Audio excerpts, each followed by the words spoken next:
080016. It is Lucky Friday the 13th, June 13th, 2008, and we're at the world headquarters of the National Veterans Historical Archive here in Anderson, Indiana.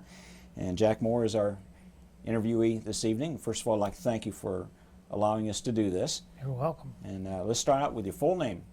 John Robert Moore. Okay, now the John or the Robert, are those family names? Or?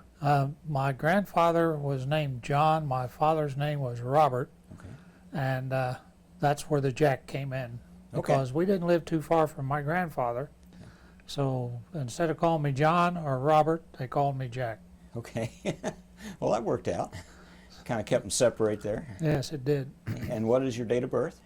November the 3rd, 1930. Okay, and your rank at discharge. I believe you worked up to Master Sergeant? I was a Master Sergeant. I also was a Battalion Sergeant Major at the time I discharged. Right. So it would be Master Sergeant or Sergeant Major? What's the... Well, a Master Sergeant was the rank, okay. and the title was Sergeant Major. That is now a rank in the Army. Oh, okay. And they go by either Sergeant Majors or Command Sergeant Majors, and Command Sergeant Major is the highest ranking enlisted man in the Army. I hadn't heard that. That's new information for us. Well, Sergeant Moore, where were you born? Born in Cincinnati, Ohio. Okay. And born at home in a hospital? I was born at home, as they say, to be near my mother. Okay. Well, now where was the home where you were born? It was in the city. It was off of what we called Knowlton's Corner on Harrison Avenue. Okay. Okay. And anyone from Cincinnati knows where Knowlton's Corner is, because it was a well-known spot, streetcar intersection, bus intersection, such as that, shopping center. Well, my daughter's living these days in Cheviot, so she's... Cheviot? Very know Cheviot real well. Yes, I do. At those days, we on Sunday, you could buy a streetcar pass for 25 cents and travel all over Cincinnati and within the city limits. And I used to go to Cheviot frequently. There was a little bus line out there called Queen City Cheviot. And it ran out past where my grandfather was the, I don't know if you'd call him a night watchman. He stoked the furnaces in a large greenhouse there where they grew flowers and trees and such as that. Yeah. But this little bus ran out past there, and we used to ride that frequently out in that area. Yeah. So I know where Cheviot is. Yeah. So you mentioned that you had a mother, so I'm... Yes, my mother was born in Kentucky, and she was born, I think, in Bourbon County. Okay. And grew up around Cynthiana and Paris and Lexington. Okay, and what was her name? Her name was Mary. Mary, and maiden name? Estes, E-S-T-E-S, and mother was not named until she went to school. They called her sister. Oh, and until the day she passed away, her siblings, till my grandmother and grandfather passed away, they called her sister. They never called her Mary. But when she got to school, the teachers asked her what her name was, and she told them, and they said, no, that's not a good name. You got to have a name. So she picked her own name. She decided she was going to be Mary Audrey Estes. Well, that's pretty good. Was she always in control of her life like that? Well, Mom was a true Southern girl. She was kind of a tomboy when she was young. She rode horses. She rode stride horses, which young ladies didn't do in those days. Frequently was in trouble for running the horses too fast and bringing them home with sweat on them and such. But she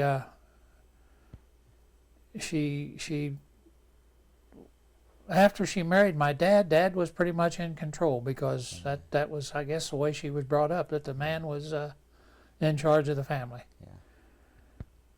So, well, she sounded like a very independent person. No, she was. My sister, who is our genealogist, she says that there was a long line of strong women on the Estes side that she came from, and tried very much to be in control of their own life. But once they were married, why, that was a different situation. It kind of makes you wonder what she would have done if she hadn't gotten married. It sounds to me like she would have gone off in some kind of a career path, maybe. She was working as at a company in Cincinnati by the name of the Max Shirt Company when she met my dad and got married.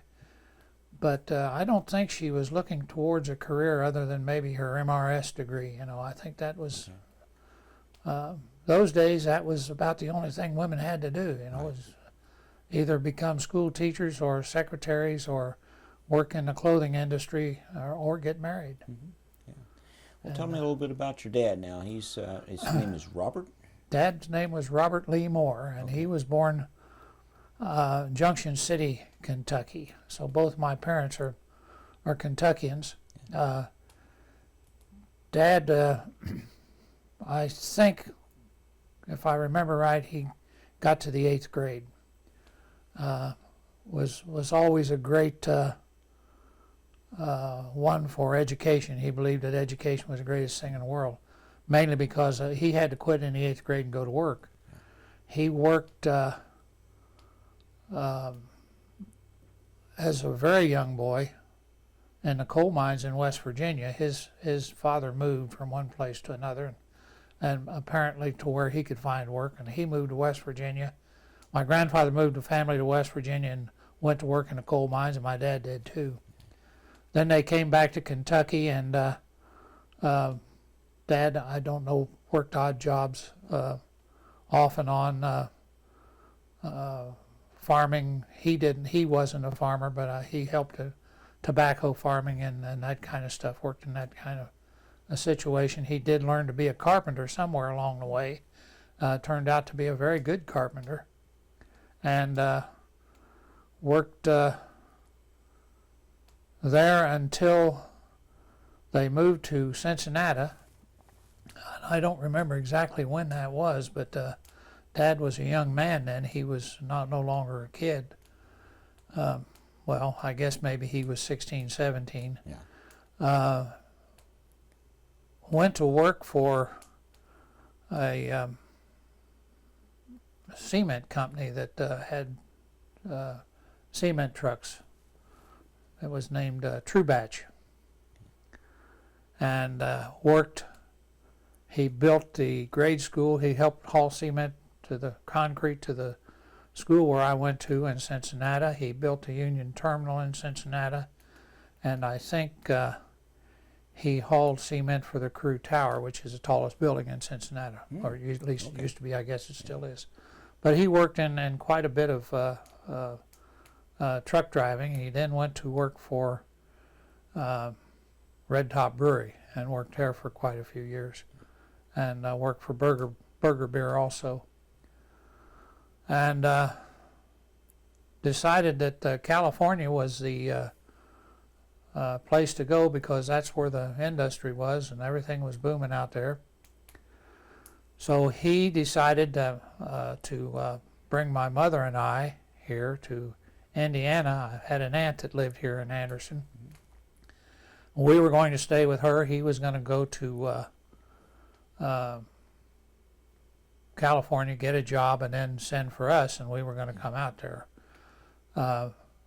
We were in Newcastle, Indiana, bringing the last load of our belongings to Indiana on the morning of December the 7th, 1941. Oh, boy. Dad never got any farther than Anderson to go to California. He went to work at Delco and worked there all through the war. Wow. He was a strong Union man, apparently up until he went to work at Delco and became disillusioned with the Union there because he thought his abilities were much greater than what they could offer him, and they stifled that by seniority, and he didn't like that. So at the end of the war, of course, all the unions had been forbidden to strike during the war. That's the first thing that happened after 1946. Dad walked out of Delco and never went back, and he went to selling. He sold fluorescent lights and appliances and food plans and fire extinguishers and many other things off and on. He finally, in his later years, put his carpentry work to good use by being kind of a maintenance man for different places. There was a fashion shops in Muncie. They lived in Muncie at the time, and Fashion Shops was a group of stores over there that sold women's clothing, and he did their carpenter work for them, put up their displays, and worked at that kind of situation. He also worked for Pinkerton at that time as a guard at the General Electric, the Owens Ford glass factory in Muncie, and then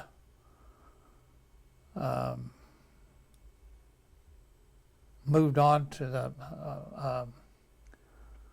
My folks moved to Kentucky, back to Kentucky, and then he went into the remodeling business down there, which he mostly. They moved into an area where there were a bunch of widows that had been. Their husbands had been bank presidents and doctors and lawyers, and these elderly ladies had nobody to do the put the screen doors up, and most of the carpenters wouldn't fool with that. It wasn't that much, you know.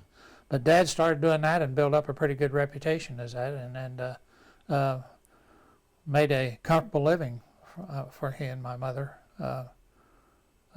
while they lived there in Richmond, Kentucky. They moved back to Richmond, Kentucky. Smart man. He was in control of his life for the most part. He was quite independent. Was one of the reasons, like I said, that he left Delco Remy. He got upset with somebody telling him what to do, and I said, "Well, Mom did that all her life. I don't know why you were upset with that." But he didn't. He always had a problem with working for somebody or having somebody work for him and him make a profit off of their labor. Somewhere along the line, something went sour in that situation, and he didn't like that. But as he went on and built up his trade down there, he had a couple of guys working for him, and he said, I said I'd never make a profit off of another man's labor, but he said, I just can't do this all by myself, so I have to have somebody to help me. So he did have people that worked for him. You mentioned. Did you mention a sister? Yes. Now, how many brothers and sisters did you have? And I have one sister. Something about each one. I have one sister, and she's 14 years younger than I am. Okay. I always said that when I was born, Mom said, "That's it. Dad didn't get in bed with her again for 14 years." But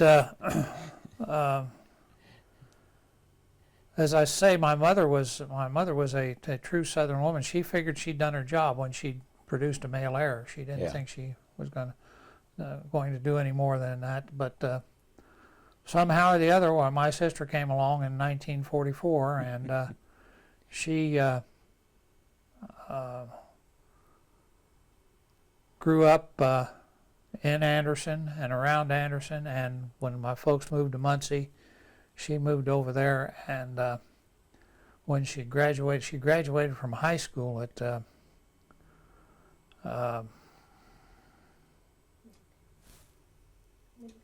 Middletown.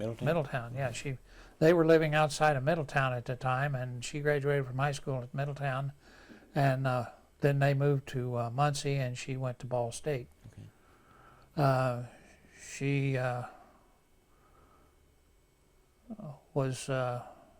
graduated from Ball State and then went to Eastern Kentucky. When my parents moved back to Richmond, Kentucky, Eastern Kentucky University is at Richmond. And she went with him, and she went to school there and got her master's degree from there. She's a teacher. As a matter of fact, she's a professor at Butler University. Okay. What is her name? Christine. Christine, okay. Christine Shelby Smith. She's married to a priest in the Anglican Church. Okay. And they live now in Indianapolis. They have recently moved from Connorsville, where he had been in the church. He is now retired, and they now live in a retirement home in Indianapolis. But she is the first one of our family to graduate from college. Now, since then, I've had some cousins, I think, that have done the same, but she was the first one of the Moores that graduated from college. Quite an accomplishment. And when she was born, I named her. And why I named her Christine, I don't know, but I liked that name. And they were trying to figure a name out for her, and I said, how about Christine? And so that was it. I got to name her. How about that? Now, that doesn't happen too often either. No, it doesn't. You've been a lot of interesting, unusual twists and turns in your family. It's not just your straight, everyday, everybody does the same thing type family. No, I had my dad's father, my grandfather Moore, was a strange man. He was, he worked for the railroad. He was a cook on the railroad after he finished with coal mines and such. Okay. He first started out. Just a minute, let's put this on pause. More, but I don't remember what it was now. Oh yeah, he was a cook on the railroad. Oh, okay. Yes. He Let's get going here. Okay, your grandfather was cook on the railroad? Well, he started out, he had a crew that unloaded railroad cars. And my father said he could remember that his crew was all African Americans. We didn't call them that in those days, but that's what they are now. And he said he can remember them sitting around the kitchen table at the end of the week, and my grandfather counting out the money, paying them. And then he got out of that and became a cook on the railroad. Okay. My mother said he made the best biscuits in the world. She doesn't know anybody that made biscuits any better than my grandfather Moore, and he was a good cook too. Yeah. She always talked about how well he cooked. He was a difficult person to get along with. I remember my dad telling they got him all together and got him an apartment, and all his boys paid for the apartment for 6 months, I think it was. And they put him in the apartment. He had furniture and everything in it, and they went to visit him about a week or so later, and he was gone. And they went downstairs and asked the landlord, said, I refunded his money, and he left about 2 or 3 days ago. So he took the money and left, went someplace else. But he was quite independent and was a loner sometimes. Yeah. My grandfather on my mother's side, John Will Estes, became an operating engineer when he came to Cincinnati. He was worked in a lumber mill in Kentucky, was a tobacco farmer and worked as a farmer and such, but when he came to Cincinnati, he got his operating engineer's license, and he was his expertise was in steam boilers, and he worked at that in the greenhouse that I mentioned, and the one of the large I think dairies in Cincinnati, and I can't remember which one it was now, but this was that's what he did up until the time he retired and passed away. You were about 11 when you moved from Cincinnati? I was 11 years old. Okay, so you really, most of your childhood was spent in Cincinnati. What are some of the places you remember in Cincinnati as far as places to play, things to do as a young boy? We didn't live too far from the school that I attended. The school's name was Heberly School, Okay. and it was at Bank and Freeman. As a matter of fact, it took up that whole block between. And while I lived there, the places that I can remember that we lived in in an area right around that school, and that was a school I went to from kindergarten up until the 4th grade when we moved up here. We played on that playground for that school, which was all cement. There was no grass or anything on it. Made it difficult to slide when you were playing baseball, but we did. And there was 2 other schools there. One was a Catholic school, and the schools in Cincinnati at that time were segregated. Yeah. There was a African American school called Bloom School. They, instead of having a playground down around the school, it was up on the top floor of the school, and those kids played up on the top floor. Well, the Catholic kids were just right across the street from there, and there was a large Catholic school there and a large Catholic church, and there had been an orphanage there, Catholic orphanage there for some time, but there was an awful lot of different rumors about why the orphanage closed and such, and it did, and it was in quite a bit of disrepair. As a matter of fact, part of it, I think, had, if I remember right, the roof had caved in on, but it was no longer in use as an orphanage. But as far as playing, we played in the streets or at the school, in the schoolyard. There was parks, but the parks were not that close. Yeah. There was parks in Cincinnati that had swimming pools and such as that in, but they were not that close in our neighborhood. There was a library right nearby. I remember that. I went there frequently. I always liked to read. That was one thing my mother taught me. She taught me early in life that books were a source of enjoyment and entertainment. And also, if you read them, you learned something. And I found that out. You know, it was kind of a what do you call it, serendipity, that you something that you pick up and not actually looking for. But she taught me to read. She didn't teach me to read. She taught me to get books and read, magazines, whatever, because she loved to read. Dad was never a great reader, but he was, like I say, he had all the enthusiasm in the world for a good education. Yeah. Do you remember much about Depression times? I mean, you were young. And Yes, I do. does it? The Depression in Cincinnati was quite difficult, mainly because it was a manufacturing city, and most everything had closed down except the breweries. My dad was pretty lucky. He worked at the brewery, and usually they cut out everything but their beer, you know. And of course, beer was very inexpensive, a nickel a bottle, and there was a little pail that everybody had, about so big, had a bale on it. It was called a grider. And every evening you'd see the kids all going to the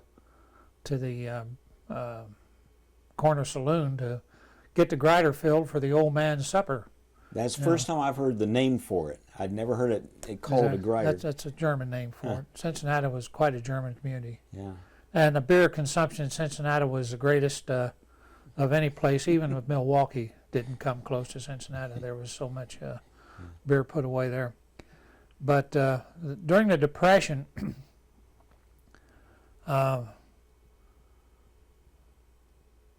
Dad, I don't ever remember my father being out of work. I do remember that the times were tough, and he drove a beer truck, and he made $17.50 a week driving the beer truck. But you know, with beer a nickel, and rent was something like $5 a month, or you know.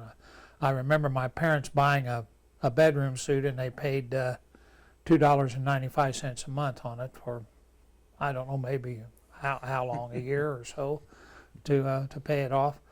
But right across the street from us, we lived on Freeman Avenue, just off of Central Avenue in Cincinnati, and right across that's one of the places we lived.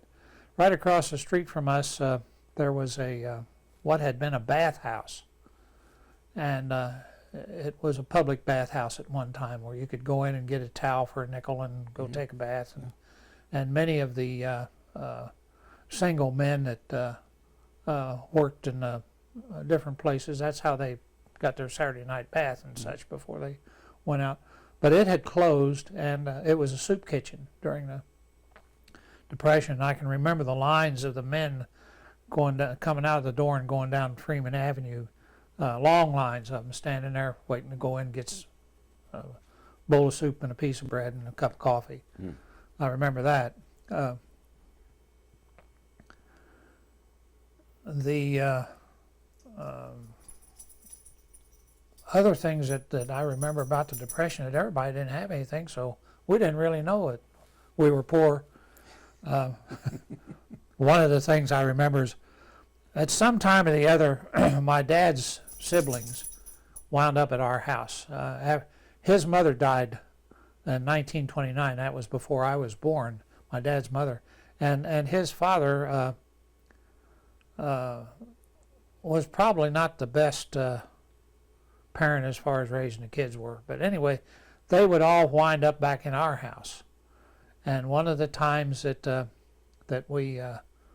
I remember is I had an uncle by the name of Tommy, Uncle Tommy, and we had chili one night for supper, and he dumped his bowl of chili on the floor, and we all took some out of our bowl and put it in his bowl so he could have some chili. Mom had made, she had just enough for everybody to have some.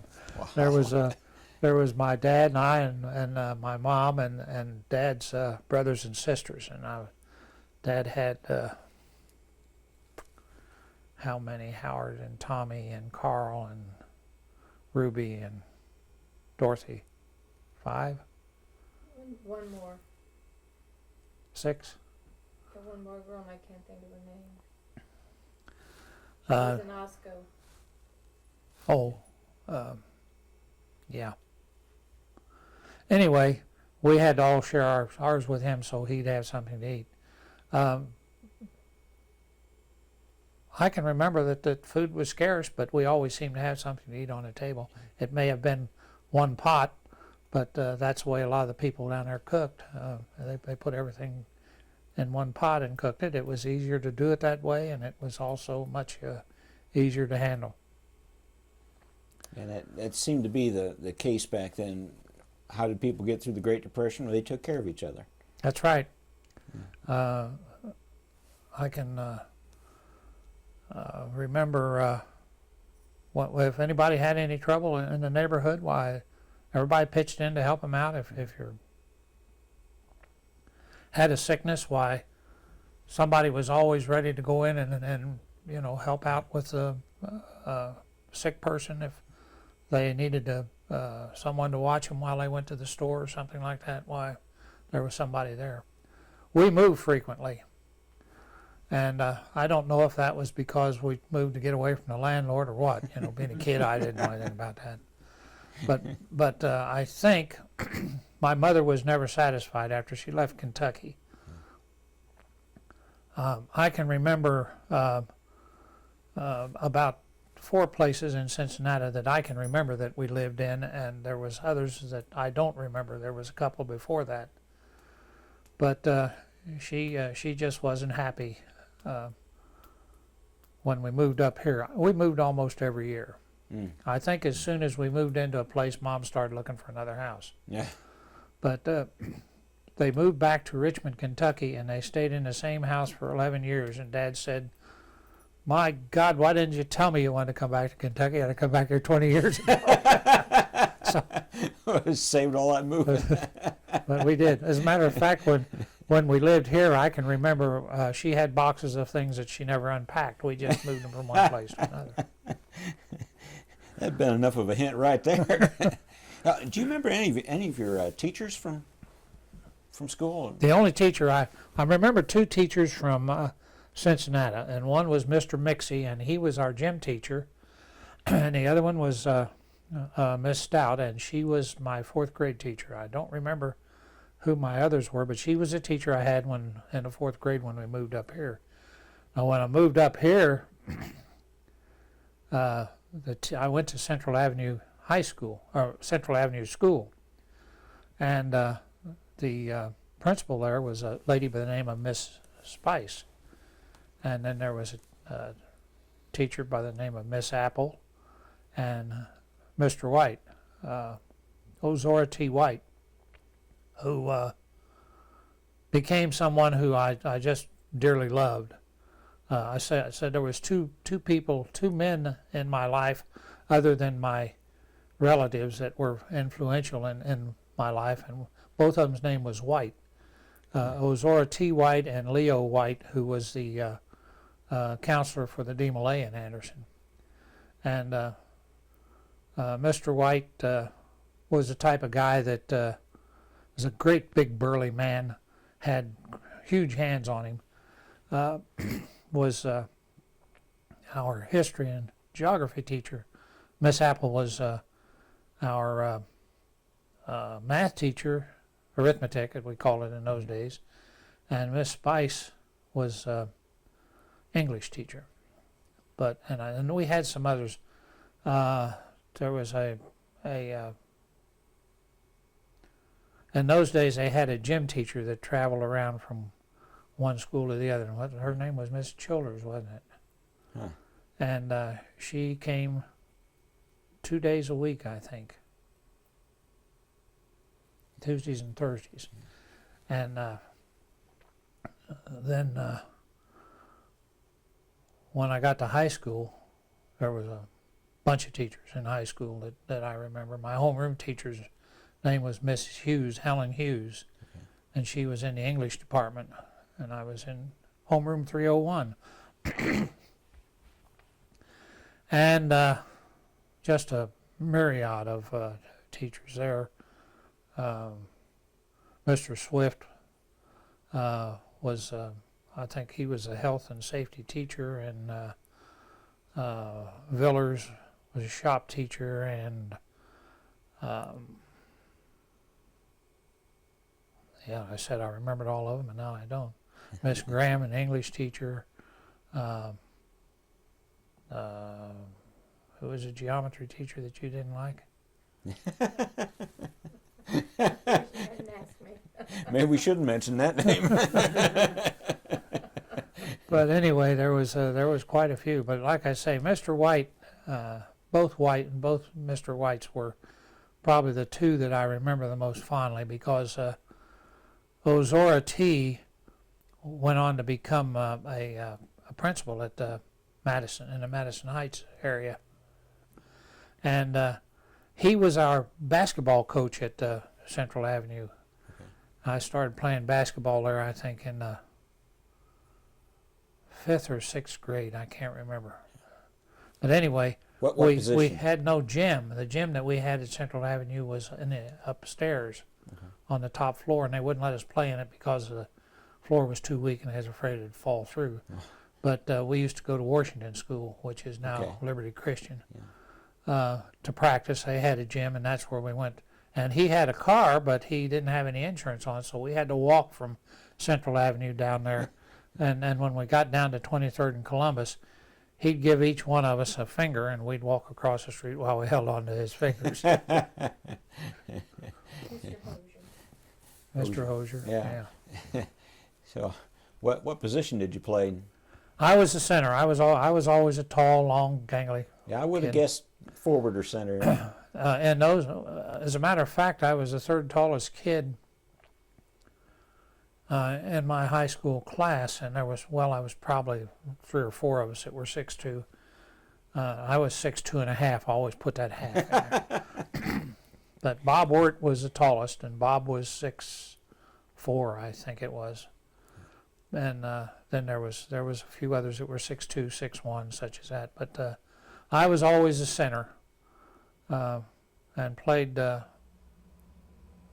all the way through not all the way through grade school, but through grade school and through junior high school. And then my other sports accomplishment in grade school was I won the marble championship in Central Avenue in 1942, 43, somewhere along in there. Yeah, it was always a big thing at Roosevelt School where I attended the marble tournament. Yes. Yeah, I remember Roosevelt. I played basketball on that. And I remember the school stood there on the corner where the rent-a-place is now. Yeah. Many years.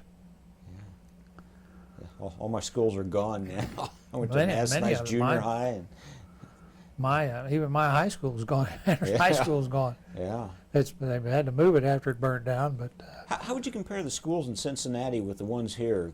I had a problem when I came here from Cincinnati. First of all, I said I didn't have a problem with this.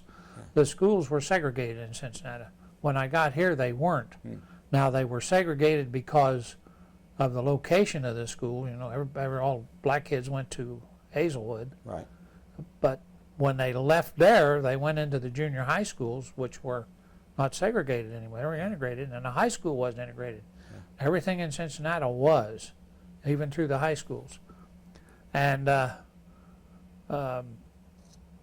I did find that when I got here, I seemed to be just a little bit behind the kids here in Anderson. I had a difficult time. They had 4A and 4B here. We had just one fourth grade in Cincinnati. Yeah.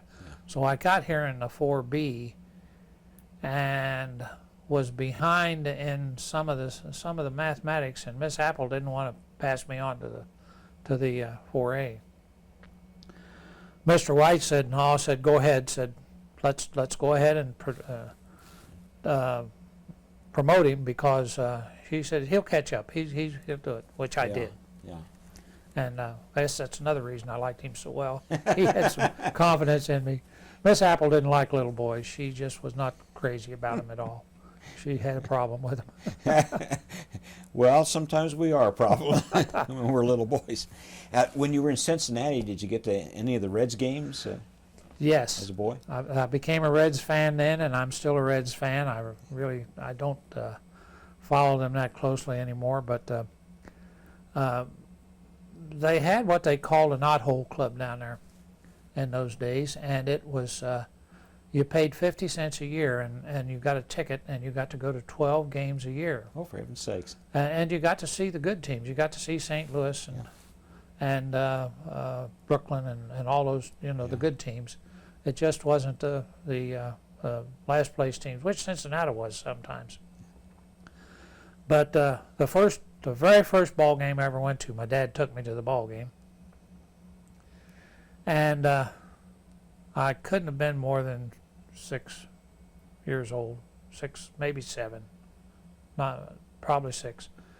But anyway, we went in and sat down, and I had some peanuts the first inning, and I had a Coke the second inning, and I was ready to go home in the third inning. And he said, there's 6 more innings to go. We're not going home yet. Well, you know how kids can be. Yeah. Down so he took me out and put me in a taxi and sent me home. My mom happened to be, we lived in an apartment, and my mom happened to be sitting there looking out the window, and here's this taxi cab pulled up, and there's nobody in it. Of course, you can't see me, and the door opened, and I got out. And but I did become a Reds fan, and like I say, still am. I bet she talked to him that night. Yes, there was a little discussion. We had all kinds of interesting conversations here during the break. First of all, you were going to say something about the 1937 flood. Yes, that was quite an experience in my young life. The flood of 1937 was caused by a bunch of things that progress had brought out. Naturally, the rain and runoff and such caused the water to rise. But in Cincinnati, there was a creek that ran down through Cincinnati, down to the Ohio River, called Mill Creek. And it ran through a situation where there was a bunch of sinkholes and mud holes and such. Whenever it overflowed into those sinkholes and was not a problem. Well, when they built the Union Terminal, they also built a huge post office down in there, and they cemented all those sinkholes and everything over. Still left the creek there, but when the flood came along in '37 and the water backed up in from the Ohio back up into the Mill Creek, there wasn't any place for it to go. Wow. And it flooded Cincinnati out pretty badly. We lived on Colerain Avenue, and Colerain Avenue was kind of up on, Cincinnati is supposed to be built on 7 hills. Right. And it was built up on one of the hills, on the side of one of the hills. And the water came up on Spring Grove Avenue, which was down the hill from where we lived. And it was down, ran alongside where the Mill Creek was. But anyway, the water came up into there, almost up to the alley in back of our house, and came up so far that the streetcar barns where they kept the streetcars, they had to get them all out, and they brought them up and pulled them up and parked them all along Colerain Avenue and wherever else there was dry. Yeah. So, which was quite much fun for us kids. We'd run in and out of the streetcars, ringing the bells and such as that, till they finally got to the place where they patrolled them pretty heavily. We couldn't fool with them anymore. But Procter and Gamble was down in that area where the floodwaters came in, and I remember them opening the doors and giving soap away, anything they had that they could get out of there because it was going to be ruined, so they gave it all away. And many of the places like that down along the river and such. Cincinnati had I think the crest crested at 85 feet, and that was, I don't know how much over probably 50 feet over the what they've flood crest was. But there was a steamer that ran from Cincinnati up to Coney Island called the Island Queen, and I can and the public landing in Cincinnati was on a slant that slanted from the city streets, slanted down to the river. And at the end of Main Street, I remember you could walk to the end of Main Street, and there was the Island Queen was sitting at the end of Main Street, whereas any other time all you could see was its smokestacks. Oh, geez. But there was this huge steamer there, and many of the others, because at that time there was it was a port for steamships, and the packets and such came in there hauling goods and such, and there was a bunch of them. But I can remember the Island Queen sitting there. One of the down near the river, Standard Oil had some huge storage tanks, and one of those split open and caught on fire. And I can remember that fire was huge. They fought that for quite some time to keep it from spreading. Of course, that oil on the water just it goes every place. But now, the fire on the water, did it threaten other buildings? Was it flowing into? Yeah, I'm sure it did. I don't remember that much, but I do remember that they had quite a problem. They had plenty of water to fight it with, all they had to do. But and they seemed to control it fairly well. I don't believe that it burnt that many buildings or anything. But even today, you can go through Cincinnati and see. It says 1937 flood, and they've got places marked on the buildings there where the water was. On the bridge. It's Wow. all the bridges were cut off. The water had come up to the approaches of the bridges, and you couldn't get on the bridges across to Kentucky. But that was I first time I ever saw a Coast Guard landing craft with the front end of it dropped out. Huh. There was a street right down from us that went down the hill from Coleraine Avenue down to Spring Grove Avenue called Draper Street, and the water was up on Draper Street, and I went down there to the store. There was a little store on the corner, and as I went in the store, I looked down there, and here was this boat sitting down there with the front end out of it. They'd run it up on the street and dropped the front end, and they were bringing water and supplies and stuff like that in. And I went home and told my mother about it, and she thought I was kidding. I said, that boat didn't have any front in it. Nah, can't float if it's like a, well, it didn't. She didn't believe me. And from then on was quite suspicious of many things I told her over the years. And you had an aunt who was in show business. Yes, she was a square dancer. Okay. Her name was Helen. And my cousin couldn't say Helen, and she called her Tatty, so we all called her Aunt Tatty. and she enjoyed that. She liked that name. But she danced with a group called the Kentucky Briarhoppers, and she was on the Midwestern Hayride out of Cincinnati. She danced. She was never a member of the Grand Ole Opry, but she danced in Ryman Auditorium. She danced in WLS, the National Barn Dance out of Chicago, and all over the United States. As a matter of fact, I think in 1946 they were national square dance champions. Quite well known. She's in the Hall of Fame down at Renfro Valley. And Renfro Valley also had a called Renfro Valley Barn Dance, and they danced there, and they split up. When they split up, they got into an argument. When the group split up, they got into an argument about who owned the name. Yeah.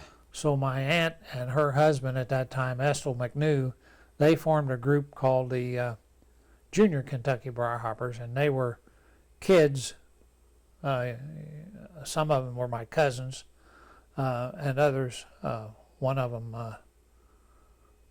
was Leroy Reams, and he went on to become a dancer in New York. He was in the production of Showboat and was nominated for a Tony for his part in there. So she and Leroy were always very close, and she.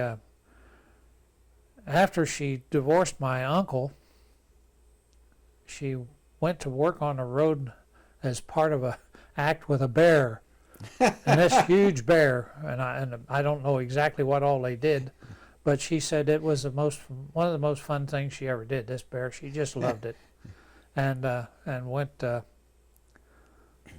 for some years with that, and then she married a guy by the name of Schumer, and he owned a jewelry business in Cincinnati. She wasn't too dumb, and she retired then. She didn't do any more show business work. But his name was Gil, Uncle Gil, and she was real. She was with him. She was a greeter at a couple of places in Cincinnati.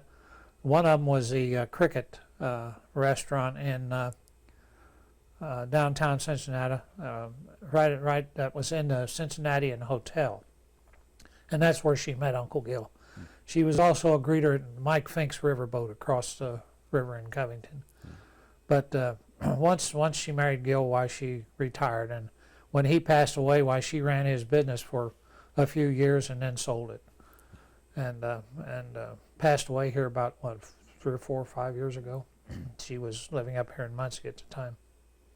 You said she got to know Phil Harris and Roy She knew Rogers? Phil Harris. She knew all the country and western stars, from Dolly Parton to Johnny Cash. As a matter of fact, there was a Patsy Cline married the guy that she married. The night that they got married, they came to my aunt's house to get away from the press and such, Oh, for and heaven's sakes. spent their wedding night at my aunt's house. Well, having that bear as a bodyguard was. Well, the bear wasn't there at the time. The bear wasn't there at the time. She was living at that time with my grandmother in Cincinnati. Okay. She, How about that? You say that Roy Rogers worked in a shoe factory there? he and my uncle Estel worked at the National Shoe Company in Cincinnati, and he decided he was going to Hollywood and do his thing, or going to California and do his thing. So he did, and of course my uncle stayed there. Jeannie and I went to high school together. We didn't know one another in high school, but after high school, a couple of friends of ours got us together, and we started dating and married. We didn't marry until after I came home from the service. Okay. In 1953. Well, let's go ahead and go down that line. Now, what is Jean's maiden name? Jeannie's maiden name was Seymour, and she was born in Cincinnati also. Okay. Okay. And her parents moved up here in 1940. Her father was employed by the Ordnance Department of the United States Army, Okay. but he was a civilian employee, and they transferred him to Guide Lamp. And he was up here. They moved to Pendleton, Indiana, from Cincinnati, and then he found a home on 14th Street in Anderson, which was not far from Guide Lamp, which is the reason he was looking for it. But anyway, that's how she got here. As a matter of fact, our parents, our mothers had dated the same guy in Cincinnati at one time. They found that out after they were talking to. The guy's name was, he was Baby Leroy, and he went to California and became a movie star, and that's who he was, Baby Leroy. Ah. But anyway, he, Jeannie and I got married after I came home from the service in 1953, and I was going to Ball State. And our first child was born, Joellen, and I needed to make a living, so I went to work at Delco and dropped out of Ball State thinking, well, I'll go back, and that doesn't happen. Once you're out of school, you don't go back. But anyway, I didn't go back, but we worked at the racetrack. Her father and some other guys were instrumental in building the Sun Valley Speedway. They worked for Joe Helpling. And her father was a super mechanic. He loved heavy equipment, and he worked on all the heavy equipment that they used to build Sun Valley. Joe Helpling had a battery business, and he decided to get into the racing business. He also wound up with a Jeep agency here in Anderson. No, I didn't know that. At that time.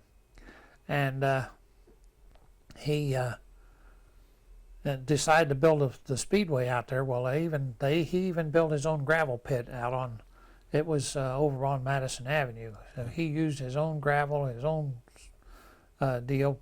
But her father drove all the heavy equipment and worked on it when it broke down. So he did all the grading and heavy equipment work that was done on the track. And Jeannie and I both worked there during the summer after we married. As a matter of fact, her whole family worked there. Her sister and her husband and her mother all worked there. I worked there selling beer. Started out selling beer, and everybody liked to work with me because I wasn't interested in the races. And when the races would start, the guys that were working with me would go up and watch, and I'd stay down there and serve beer to the dedicated drunks, that didn't really want to see the races. So they all liked to work with me down there. And then I went from there to I had charge of the Coca-Cola boys, and got them ready, and they went out in the stands and sold. At those times, they sold Coke by the bottle, and they just, Yeah. took the cap off and they drank it right out of the bottle. Then, after a couple of years of that, then I started helping her dad on the maintenance part, keeping the lights up and such as the electrical part of it, and did that until her father passed away in 1963, and I said, I'm not interested in that anymore, and didn't want to go out there because he wasn't there. It's kind of a situation where every time I walked in there, I saw him and he wasn't there. But after that, and from 1953 until 1963, we went to the 500 every year because Joe had tickets. Yeah. He got tickets from Rock Island Refinery in Indianapolis where he bought his gasoline. And he had 3 or 4 gas stations around town also. Joe did, and had quite a gas business going on also.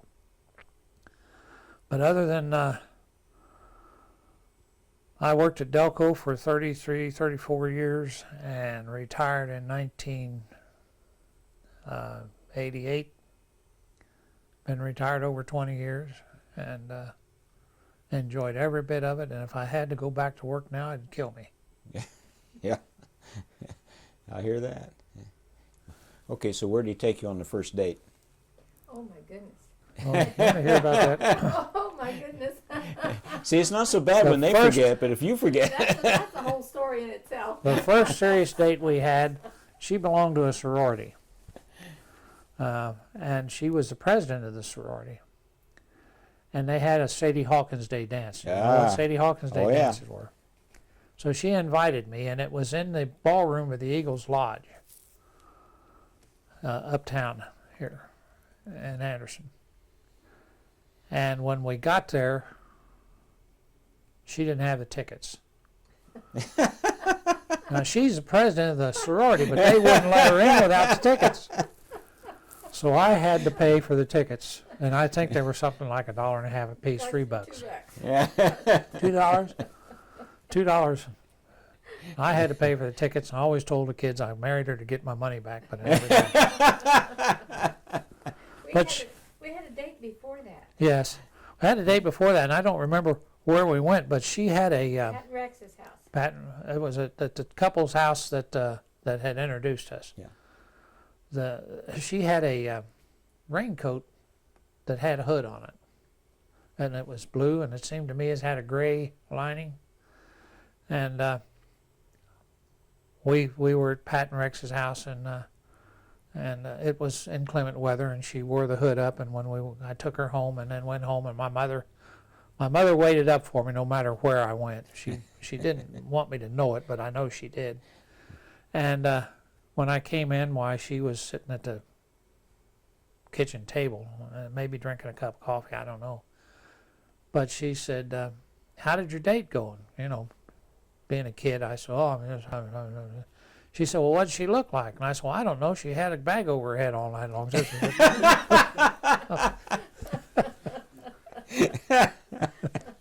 Oh, boy. So, That's but funny. If nothing else. Yes, he is. So how long you been married? 54 years. 54 years. Wow. 54 this coming December. December, Wow. 54 years. And I tell everybody when they ask that, and we're still speaking.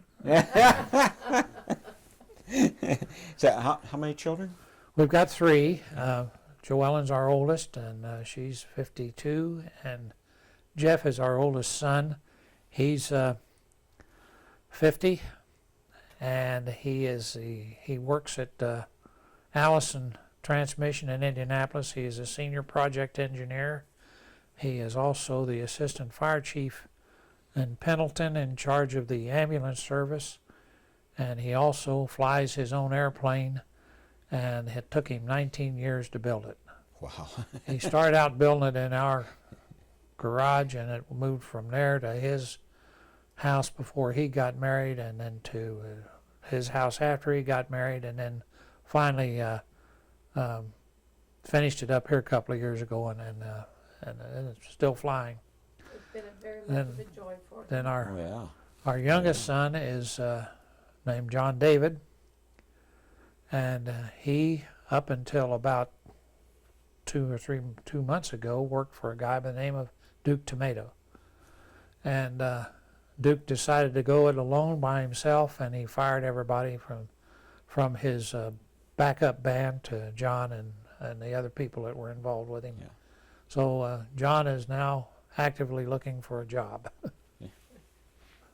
But he has been in the sound business for 20 years and has quite a reputation, is well known through the area and around. He's been with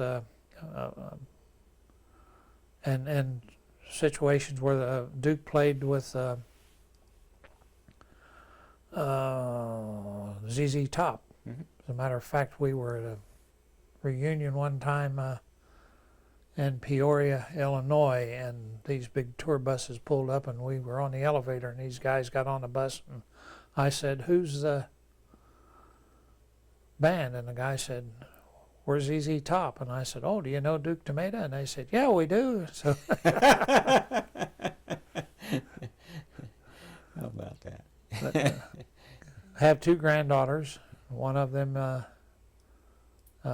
is in college, and the other one is will be a senior in high school next year, and has not decided. I don't think she keeps changing what she's going to be. I think every week. So she started out she was going to be a pediatrician, and then she decided to be a doctor, and she decided to be this and that. So I don't know what she's going to be yet. She first decided she was going to be a penguin keeper. Yeah, she was going to go work in the zoo and be a penguin keeper. Oh, really? She's about, I think, 9th or 10th in her class as far as academics go. She's quite. Today is her birthday. Oh, Yes, it is. Both happy both birthday. girls were quite. I had quite a few honors in high school. Yeah. So the other side of their family, their mother's side of the family, must have been pretty smart. Well, let's go back to when you first moved here. You say you arrived on December 7th, 1941, Yes. and yeah, so you were the cause of World War II starting. Yes. Apparently that was the start of it. I remember we moved in. Not in with my aunt. My aunt had an apartment, had a garage out back, had an apartment over it, and that's where we moved. We were in there. We were not there. I'll take that back. We lived on Main Street in an upstairs apartment in a house there for a short time, and then we moved over behind my aunt over the apartment. And that's where my sister was born. She was born while we lived there. Now you graduated what, 48? 49. 49? Yes. Okay. So what do you remember about the war as being a civilian back here, keeping track of things, helping out with scrap I drives? kept a scrapbook of things that were going on, and then I got it out the other day and looked at it, and it was a mess. I just stuck stuff in there haphazardly, so I have no idea what looking at that, what. But some of the things I remember is we lived on Central Avenue, and over on Fletcher Street there was a large Citizens gas storage tank, natural gas storage tank, and it was one of these that collapsed up and down. As the volume went up, it'd go up, and then as the volume would go down, and it'd come down. Well, they had cleaned it out, and they were in there. They had emptied it out, and they were in there cleaning it out, and I don't know if a spark or something went off, Ooh. and it blew the top off that tank. Oh, boy. And I remember looking up when I heard the noise, looking up and looking out the window and seeing this fireball going up in the air. And instead of coming our way, it went the other way and landed on what was known as the box factory for Delco Remy. Yeah. It landed on that. Not much of a fire with it. Quite a bit of stuff torn up. I imagine windows right around there were all Wow. broken out and everything. But I can Were remember. the fellows killed by it, or? I don't think there was. I don't Huh. think anybody lost their life. Wow. It's But amazing. then I can remember the troop trains. Are you familiar with Main Street, where that goes under the track? Yeah, yeah. What we used to call the Main Street Tunnel. A viaduct, or? Yeah. Yeah. They used to stop the troop trains there, and I don't know why they stopped there, but they did. I imagine they stopped to let other trains get through or something. I don't know, or Well, whatever. that's but that's anyway. right at the entrance to a rail yard. Yes. So it could be they were switching trains. That and, could have been, yeah. but they'd get all the soldiers off of them and double time them north on Main Street, and they'd come all the way up to the Mainview Apartments. Huh. And we lived right there by the Mainview Apartments where my aunt lived. And I can remember the soldiers all being there, and there was a grocery store right there called yeah. Miller's Market. Yeah.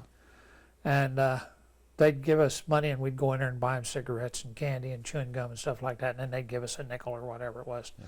But I can remember looking at those guys and thinking, oh boy, they're soldiers, and I was quite impressed with them, not knowing that one day I would be one. And then November 1943, I think it was, there was a little piece in the paper said that there will be a convoy come through Anderson at 6 a.m. So be aware. I guess they were telling because the traffic, Yeah. Well, I thought, well, there's a convoy coming through. I'm getting up and going to see that. So I did. And I remember those cars coming through, and the trucks and the tractor trailers hauling the tanks, and 2.5 ton trucks, and the Jeeps, 3/4 ton trucks, and the pulling the cannons and things like that. That was quite a big deal for me. It was quite a time. Rationing, I know we all, everything was rationed, especially cigarettes. Everybody was looking for cigarettes, and when the cigarette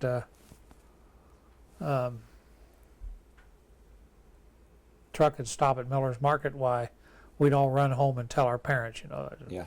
and they'd all run over and get cigarettes. Overseas, they were giving them away like dirt. I mean, Yes, yes. just everybody. Yeah. had it. But the biggest thing I guess I remember about the war was the way General Motors hummed all through it. It Yeah. ran day and night. Now, you put something into perspective for me. I had heard several times about the strike after the war, but I'd never put it together that they were not allowed to strike during the war, and so it was sort of a pent-up energy type thing. Yes, yes, it Yeah. was. It was a time when everybody did everything. Politics was kind of on the back burner. I'm sure that in Washington there was some infighting going on behind the scenes, but Sure. there was a solid front, both Republicans, Democrats, and whoever. Yeah. They all were behind Roosevelt. Roosevelt was the only president I knew Oh yeah. up until he passed away. I can remember when he passed away, I thought, my goodness sakes, what are we going to do now? Yeah. We don't have a president because this guy from Missouri, this little old squeaky guy from Missouri, he's not going to make it. Turned out to be one of the better ones. Yes, he did. As a matter of fact, I always call myself a Truman Democrat. I can't associate too much with the Democrats today, but Yeah. I sure can with him. Yeah. And he made some mistakes, but he sure when he did it, he went on and went on to something else. He didn't Made some tough whine and decisions. cry, and I don't know of any president, I don't care who, made any more decisions that affected the world or affected the country the way they did than Harry Truman. He just had such a myriad of things that fell on his shoulders, and he handled them. I often wonder if FDR would have dropped the bomb, the atomic bomb, or if he would have, because he was kind of getting soft with Stalin. Oh, and, I think Roosevelt thought he could handle Stalin. Churchill had a better handle on Stalin than anybody. He knew he Yeah. couldn't be trusted, yeah, and I think that Truman, although Truman said he liked Stalin, he didn't trust him, yeah, and but Churchill didn't trust him, and I think Churchill saw what was coming. Roosevelt, I think, thought he could handle him, but I don't think that after they spent those billions of dollars developing that bomb, they had to use it, yeah, because and I to this day I think probably that bomb probably helped my father immensely, because he had been deferred from the draft because he worked at Delco in the defense industry, and they had just reclassified him as 1A.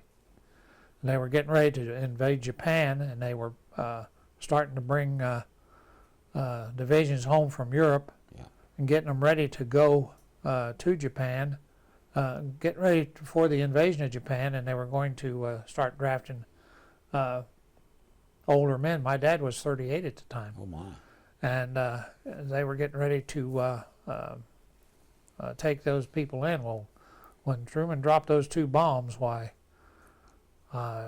probably saved my dad's life or kept him from getting wounded and messed up for the rest of his life. yeah, and I also think that he saved Japan. You know, you're right. No country in the world did what we did after the war. You know, we pretty well destroyed Europe, and the Japanese. They talk about the destruction that atom bombs did, and I was in both cities at one time. I was in Hiroshima, and I was also in Nagasaki, so I saw what the effects were. Although it was years afterwards, there were still quite a few scars. All I saw were pictures of Europe, but the United States then turned around and rebuilt their former enemies' cities, and I don't know of anybody that's ever done that. I don't know of any country that has ever put out that effort to.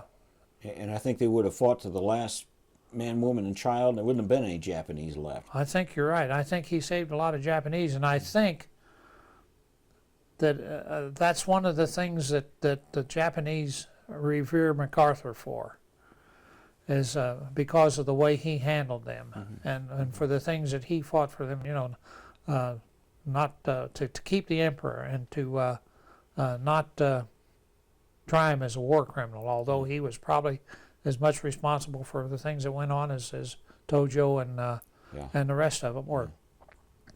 But Truman had a lot of responsibilities on his shoulders, and I think he handled them well. Some of them he didn't handle well, but some of them he did do a good job on. That's By for and sure. by far. Yeah. Do you remember when VE Day and VJ Day came along? I remember VE Day was not that much of a celebration because we still had the war with Japan going on. But VJ Day, yes, I remember. We went downtown in Anderson, and in front of the Rivera Theater. I don't know if you remember the sure. Rivera, Yeah. but it was there at where, 11th and Meridian? Anyway, there was a Crosley automobile sitting there. Somebody, and Crosley was one of the little cars, mini cars, I guess you'd call it. We picked it up, set it on the sidewalk. About 5 or 6 guys, you know, so we picked that up and put it on the sidewalk. But yeah, I can remember the celebration going on and the bonfires being built, and all the different things that happened, and the great relief of that being over with, and knowing that everybody was coming home, and no more would have to go. Yeah. We thought, Well, But- it was kind of a double celebration in a way. I mean, look, you went straight from the Great Depression into World War II, and just all that time, a couple decades of just hard times, and then all of a sudden this big release of, Oh yes. of victory. And Well, see, the Great Depression, World War II ended the Great Depression. yeah, A lot of people try to do a whole bunch of stuff with Roosevelt and all his policies and such, but that wasn't it. The Great Depression was ended by World War II because Yeah. that made everybody that much. Well, people had bought war bonds and saved money, and they couldn't buy cars nor refrigerators nor anything else, and then the economy just started booming big time. yeah, pretty exciting times.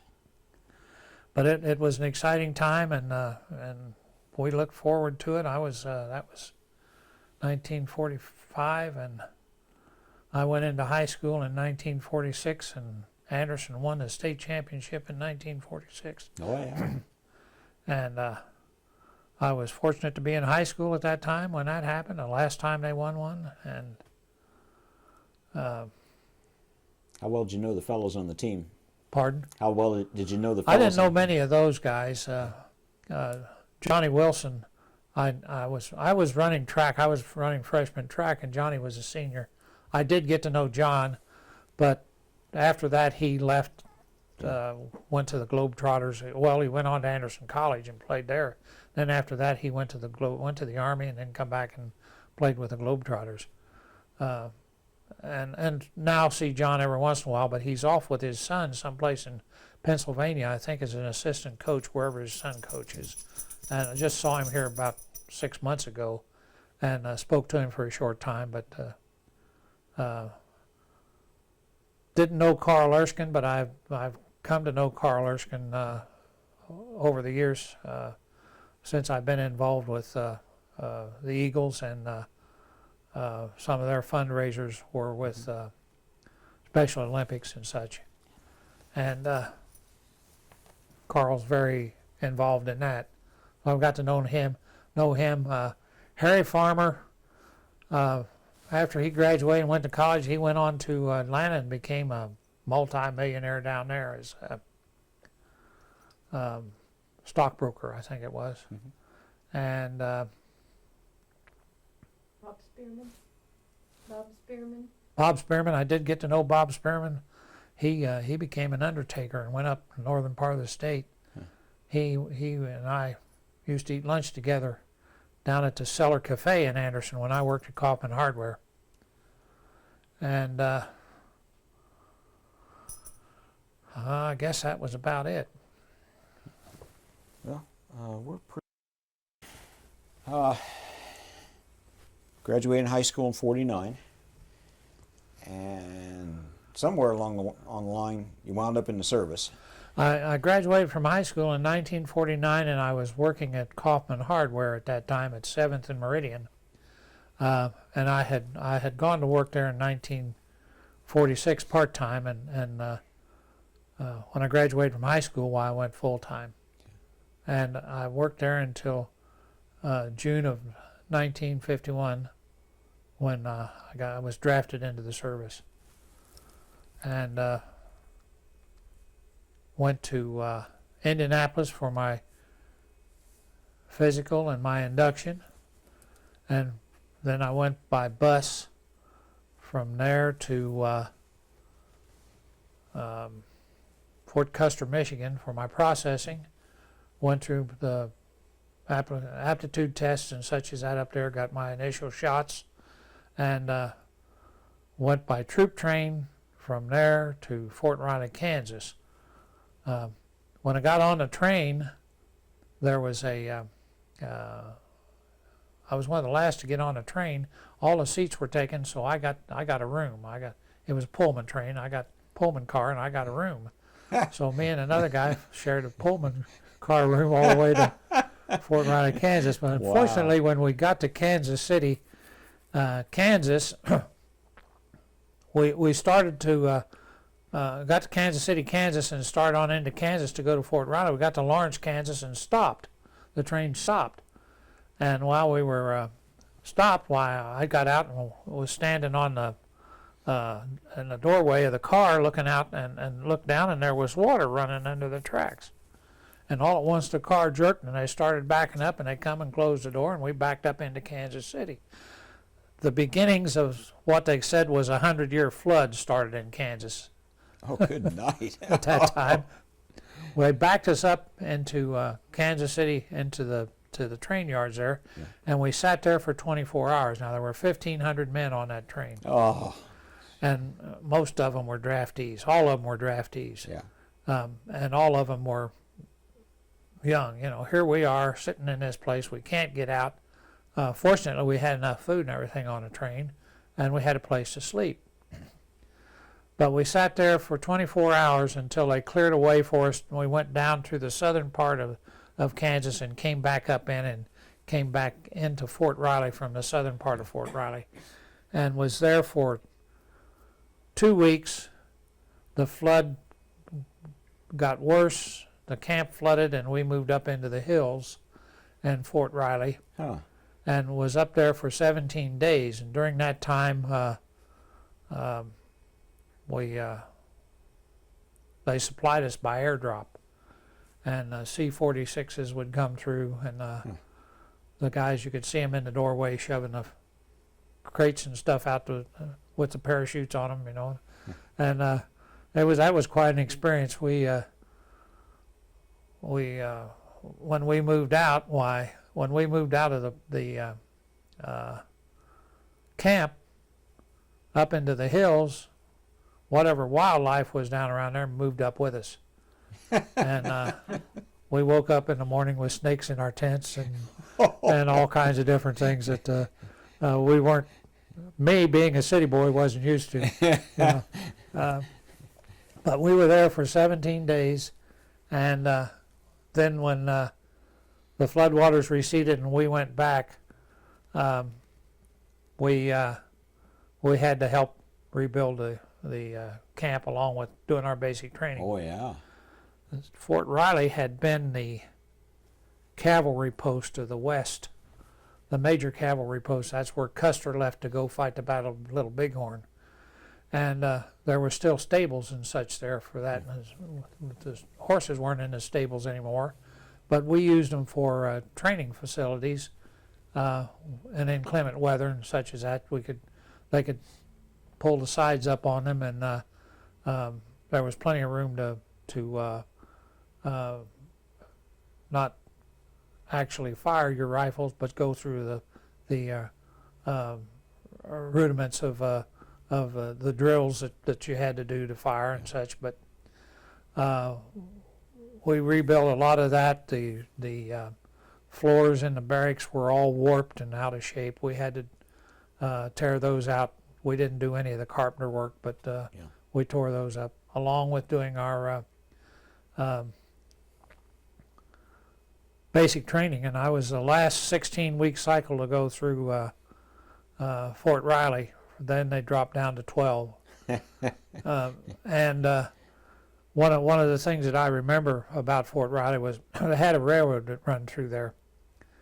And during the flood, well, naturally the railroad didn't run because of the flood, but the one part of the railroad, there was a bridge that went across one of the little creeks and that ran through Fort Riley, and they went through and put almost looked like a sprinkler system up in the top of that railroad bridge, and then they dropped canvas down on each side of it, and that was where we went to take our showers. Oh.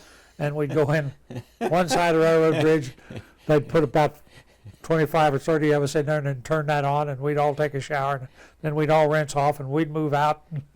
The next group would move in. Almost like a car wash, yeah. But that was an experience. The flood at Fort Riley was an experience. You're in the Training Plus program. Yes, we did, which came in well later on. From Fort Riley, I went through basic training there, and then I went through leadership school there. And I actually went to leadership school, not necessarily to become a leader, but I figured that the 8 weeks of leadership school would put me home at Christmas. And I'd get to be home for Christmas and New Year's, which I did. Yeah. The trouble was I hadn't been in the Army long enough to accrue any leave time. So I didn't have any leave time, but they gave me what was called a delay en route. And I was able to use that time to be home. One of the things that happened while I was at Fort Riley, I was drafted for 21 months. And while there, Truman added a year to the regular Army men, which became known as Truman's year, and 3 months to the draftees, which made us 24 months. Yeah. So I actually was drafted then for 2 years, and I figured, I'll never get out of the Army. 2 years. Time back then seemed to go very slow. It doesn't go that slow now. Yeah. But after I left there, I came home for, I had a 7-day delay en route, and I was home for Christmas and New Year's. And I left New Year's Day for Fort Lawton, Washington. My orders read, I was to report to Fort Lawton, Washington for shipment to FECOM, which was Far East Command. And that meant you were going to Korea. Yeah. So I was there at Fort Lawton. They told me, they said, now don't get there too early. You've got 7 days. Take another week or so. They won't know you're there for 2 weeks after you get there. I thought, yeah, boy, you guys are blowing smoke you know where. So I didn't. So we got on the train at Anderson and went to Chicago, and you had to change trains in Chicago. You could ship automobiles, cows, horses, pigs, everything through Chicago except people. People had to get off a train and get on another train. But so we got off and got on the Olympian Hiawatha, which was one of the main trains from Chicago to Seattle. It was a scenic route and a whole bit. Well, when we got on the train, they had told us at Fort Riley, said, no matter where you go, make sure you've got a reserved seat. Because if you don't, you're going to be in trouble. Because many people rode trains those days. Yeah. Airlines were just getting started. So we got on the train at Chicago, and sure enough, all the soldiers are sitting down. Here come the civilians, and they are standing. And there are some pregnant women in that bunch. Oh, boy. So you know how long that lasted. So there was elderly people. The soldiers started getting up. And they said, here, sit down. So finally, all the soldiers, not all of them, but most of the soldiers are standing up.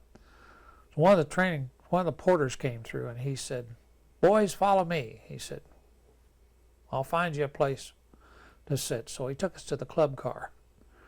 And he said, you stay in here and sit in these places. Says when they close the club car at night, don't you leave. You just stay here and sleep. So we rode the club car all the way from Chicago to Seattle. And some of us imbibed a little bit along the way. But you know what? When we hit when we hit Spokane, Washington, the MPs got on the train, and most of us were traveling in civvies, but you could tell we were soldiers because of our haircuts. We didn't have any hair. They never bothered the guys that didn't have haircuts, but they did the guys that were in uniform, and they asked to see their orders. And looked at their orders, and then, of course, the train's moving. They didn't stop the train. The train's still moving. When they got to the next stop, all the MPs got off. And then we got to Seattle.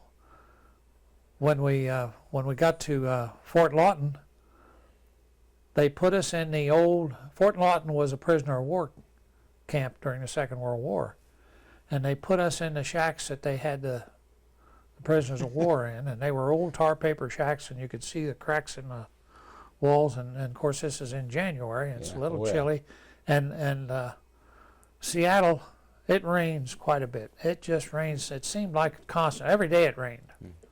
Sometime or the other. And it was cold. And Sure enough, I was there for 2 weeks before anybody ever knew I was there. Yeah. They'd move us from one thing to another, from one camp, from one. Finally, when we got to the last one, they came in and started calling off names. Now, if I'd have wound up there 2 weeks late, and I'd have been back into that thing, just coming in, would they have missed me? I don't know. But anyway, I was there for 2 weeks.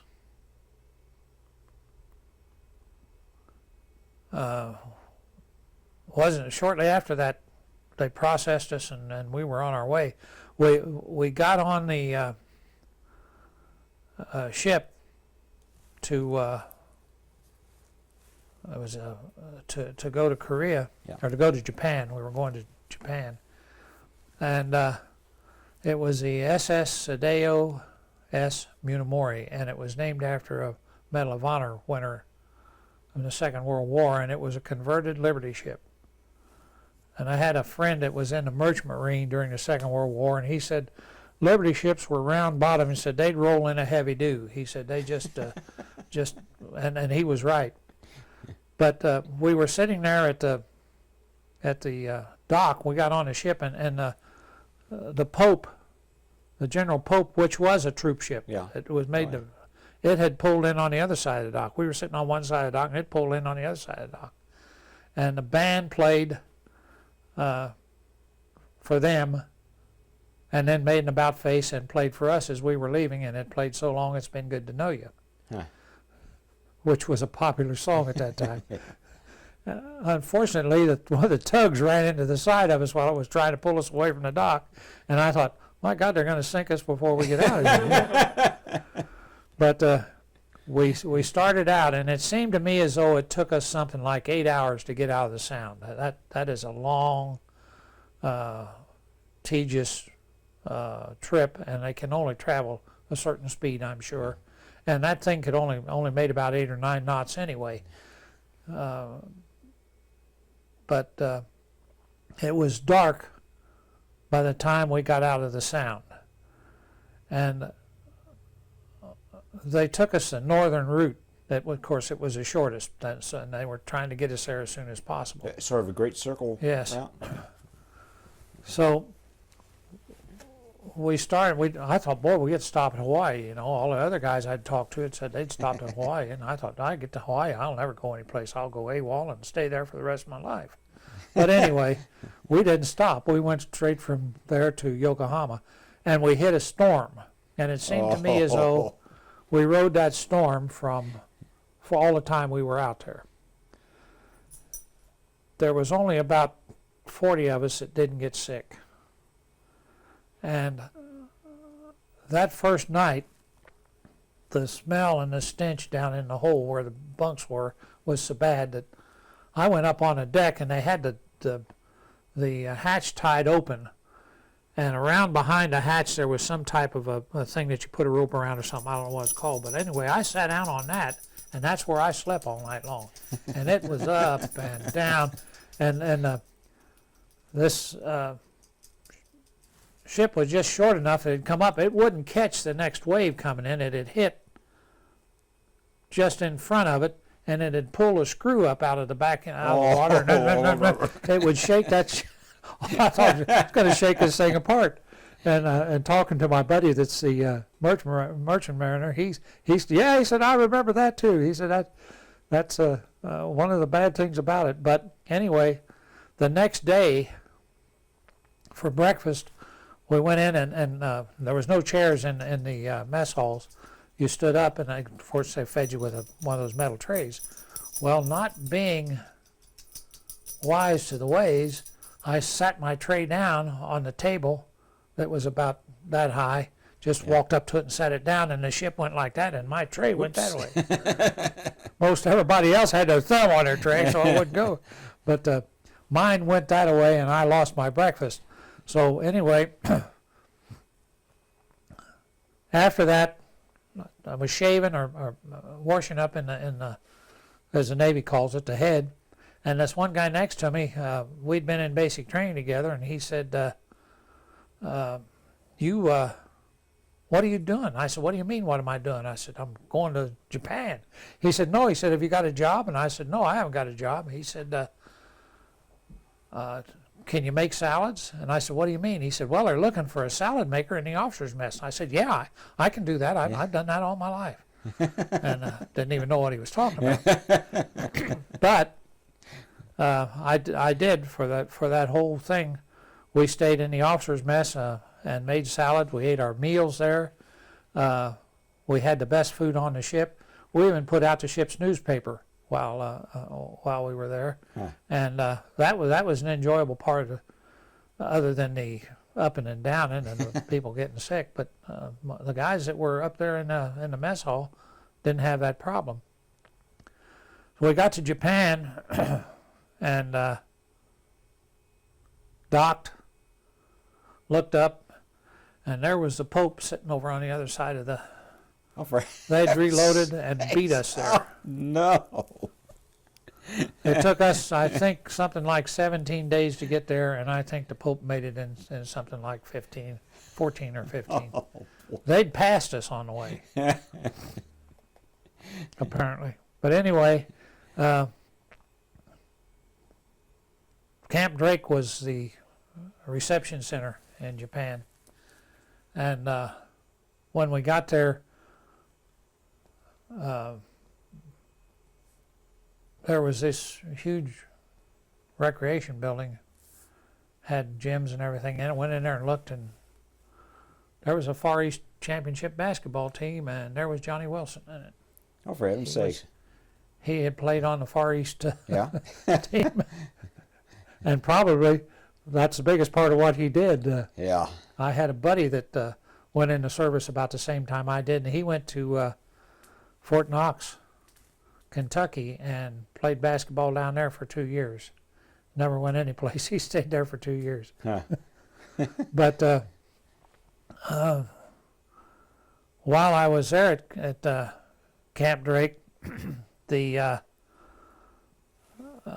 everybody, it seemed like they were calling guys out, and they'd keep calling them out, and there was wound up about 50 of us that didn't go anyplace. And we're still there, and everybody that was on that ship has gone. They've gone either to the 1st Cav or the 24th or the 25th or whatever, 3rd Division, whatever other division, 2nd, whatever was there in Korea. They'd all been assigned. So the guy comes back, and I was laying on my bunk, and he said, our name's on the bulletin board down there. And I thought, boy, oh boy, we're finally being assigned. So I went down there and looked at it, and it said the following named enlisted men are being transferred to Iwo Jima Specialist School for training. Huh. Well, I didn't know what that meant, but it meant I wasn't going to Korea, so I was all for it. So the next day we got on a train and went to Kuri, Japan, which was the British replacement depot for the Far East. And Kuri was the large Japanese shipbuilding facility during the Second World War. In the bay of Kuri was this island called Iwo Jima, and it was their naval academy during the Second World War. And I spent 12 weeks there learning to be a radio operator. And then from there, I was assigned to the 2nd Division. Got to Chuncheon, Korea, and that was where the replacement company for the 2nd Division was, and was assigned to headquarters and headquarters battery of the 2nd Division Artillery. 16 weeks as a infantry basic training, 8 weeks leadership school in the infantry, and they put me in the artillery when I got to Korea, and I said, typical Army. I got to the outfit. Our outfit was in the Chorwan Valley at the time I got there.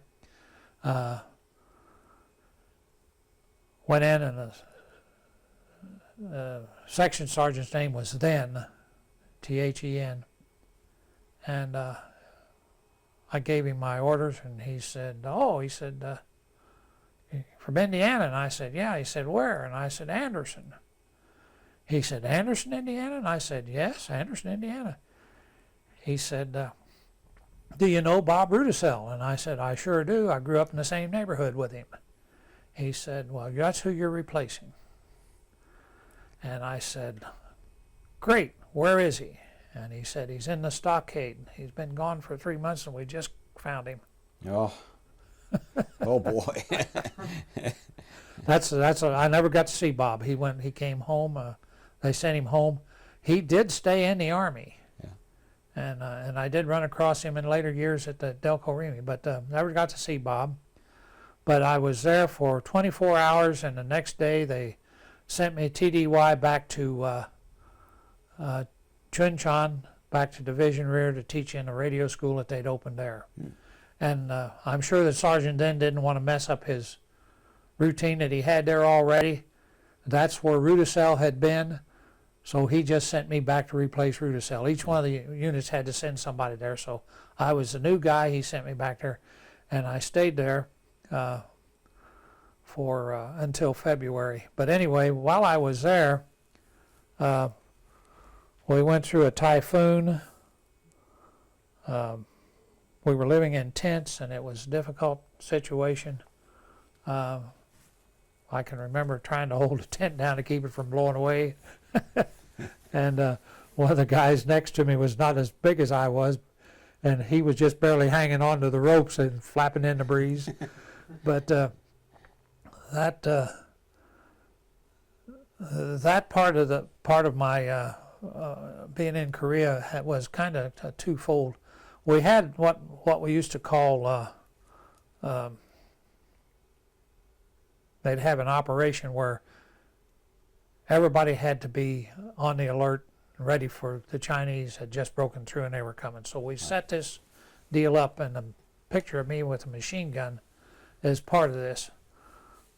We had a radio truck, a 3/4 ton truck that had radios in the back end of it, and that's what I operated out of. That's what we operated out of. I was on duty in that, and a short round caught the front of that truck. And it had to be 1 hour because the Chinese weren't firing on us at that time, so it had to be friendly fire. Hit that front of that truck and blew me out the door. Now, fortunately, the door was open. I went out the door, landed in a rice paddy, and was knocked out. When I came to, I was at the aid station. And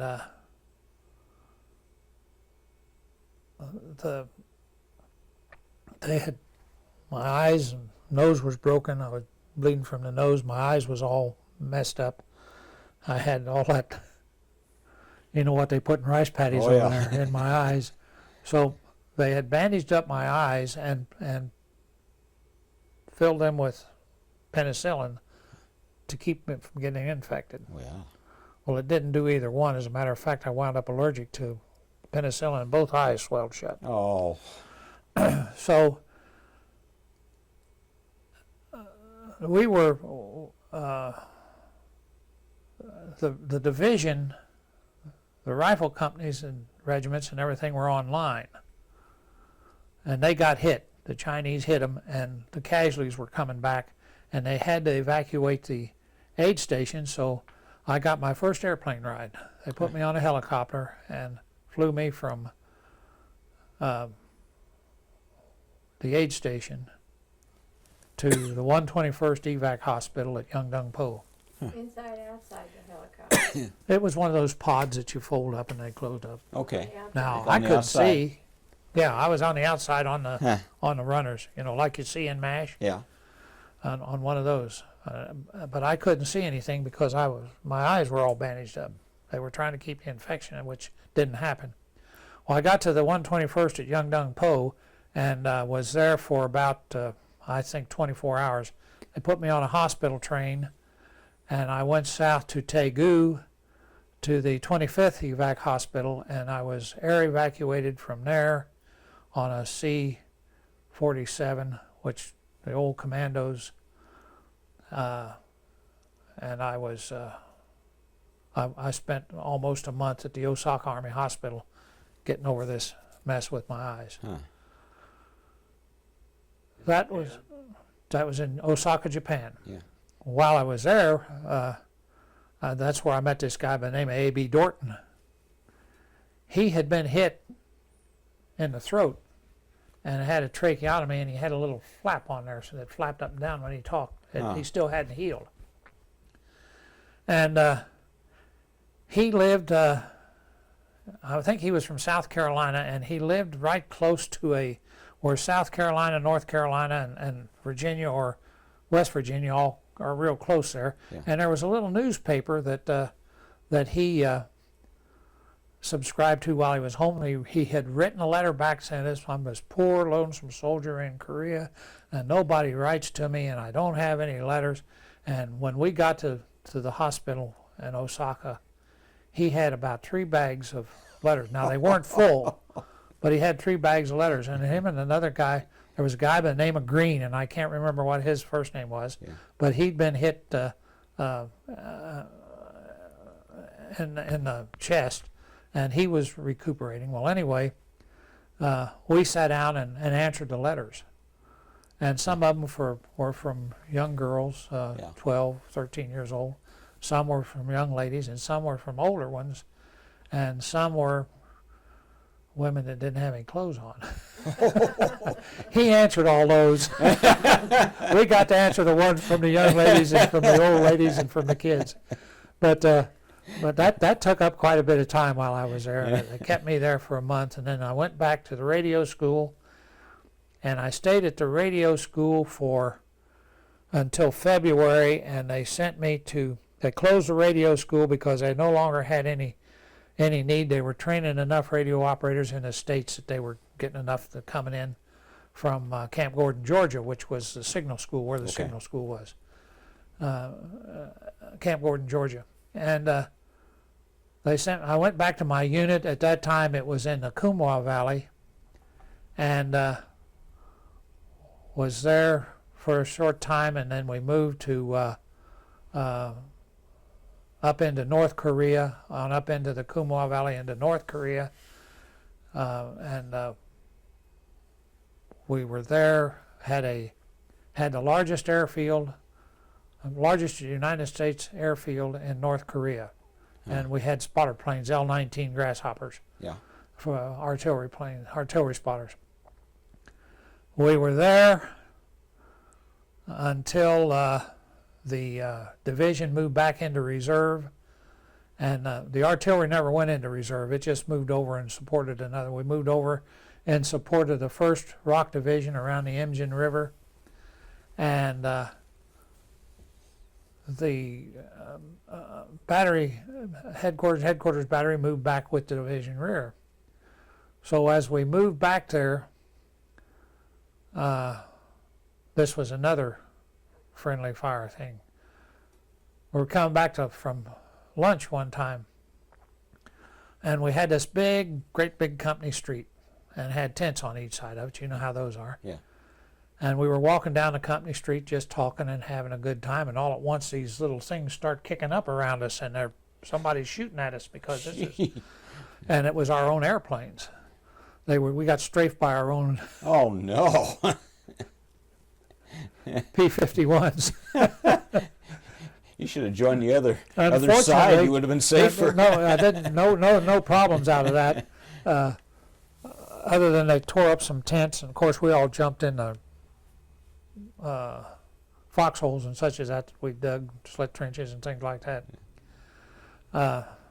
And had one buddy that I met sometime later on at a reunion, and he talked about the same thing. He said, the only time I ever come back to division rear and I damn near got killed. And I said, yeah, that's the way it is. But that 2 friendly fire situations, one other situation, I don't know if I ever told you about this or not. I had a friend, he's gone now, his name was Ray Stark. And Ray was in the wire section. I was in the radio section. I got friendly with Ray, and we were always understaffed. Never had enough people in any of the even in the rifle companies and such. They were all under strength, mainly because of wounds, of sick, rotation, the whole bit. But nobody was ever at full strength. So I used to help them lay wire during the day. And we were out this one time laying wire, and we were laying it up to the outpost where our OPs were going to be on the front. We were up on the front. Unfortunately, we picked a day when the Chinese decided they was going to hit that section of the front. Oh boy. And we were in bunkers. So we heard the firing and didn't know what was going on, but it sounded like it was far enough away from us that it wasn't going to be a problem with us. We went ahead and did our job. We were going to get our job done and get out of there. Unfortunately, we didn't get that done, and the Chinese hit the same part of the front that we were on. Ray was standing guard at the door when the Chinese came through the door, and he shot them. There was 2 of them, and he killed them both. That was the only 2 we saw.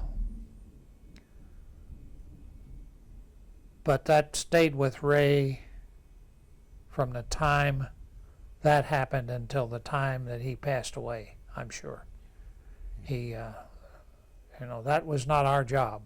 Our job was to fire the big guns in the back. Unfortunately, when you're up on the front, it becomes everybody's job. Yeah. And he saved our lives. There was 3 or 4 of us in that bunker, and had he not done that, why, there's a possibility that we wouldn't be here. But anyway, that was the only real problem I ever had with enemy fire. We used to get shelled every once in a while, but it was just 1 or 2. Bed check Charlie used to come over and drop his hand grenades or whatever, and just irritation more than it was anything else. We used to get on the radio at night, and I usually ran the radio at night. I've always been a night person somewhat, and I stayed on the radio at night. We had a gal out of North Korea. They had Axis Sally and Tokyo Rose. Well, we had Sewell City Sue. Oh. And she used to talk to us and tell us about the different things that were happening. When we moved out of reserve, when the division moved out of reserve back up on the front, she welcomed us back. We were supposed to be real quiet and not tell anybody we were going, but Yeah. Sewell said, I want to welcome the men of the 2nd Infantry Division back up on the front, and they've come out of reserve, and they've been on R&R, and they've been doing this and that and the other, and then she'd play Glenn Miller records and Tommy Dorsey records and different ones. But before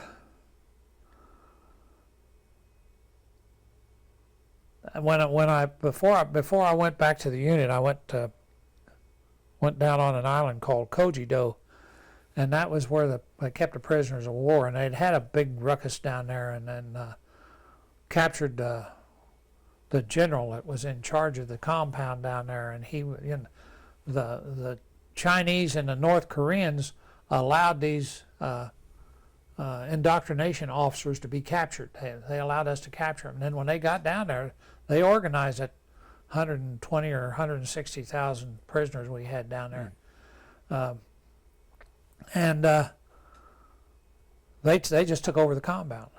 Well, finally, they took the 23rd Infantry Regiment down there, and they took the 101st Airborne down there, and or not the 101st, 187th Airborne down there, and cleaned it out. And they killed some of them, and then, we got control of the compound again. After that happened, why, things were pretty well torn up. When they closed the radio school, I went down there to help them set up a radio station. About a week, and then I went back to the unit. Yeah. And stayed there until I came home, and they I had to be on my way home 45 days prior to my ETS. And I was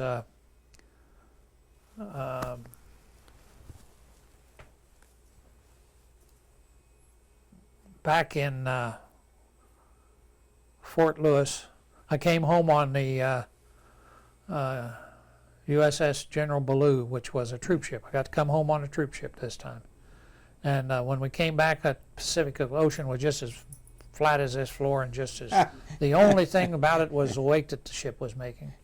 And of course, when we got out in the middle of the Pacific someplace and stopped dead in the water, and I thought, oh my God. But we went out while the captain was out shooting the sun or whatever it was, and I thought, Lord, he's lost. You know, I guess we were crossing the date line, and he had to have the exact reading and time and such that he crossed the date line. But anyway, we came on back to Fort.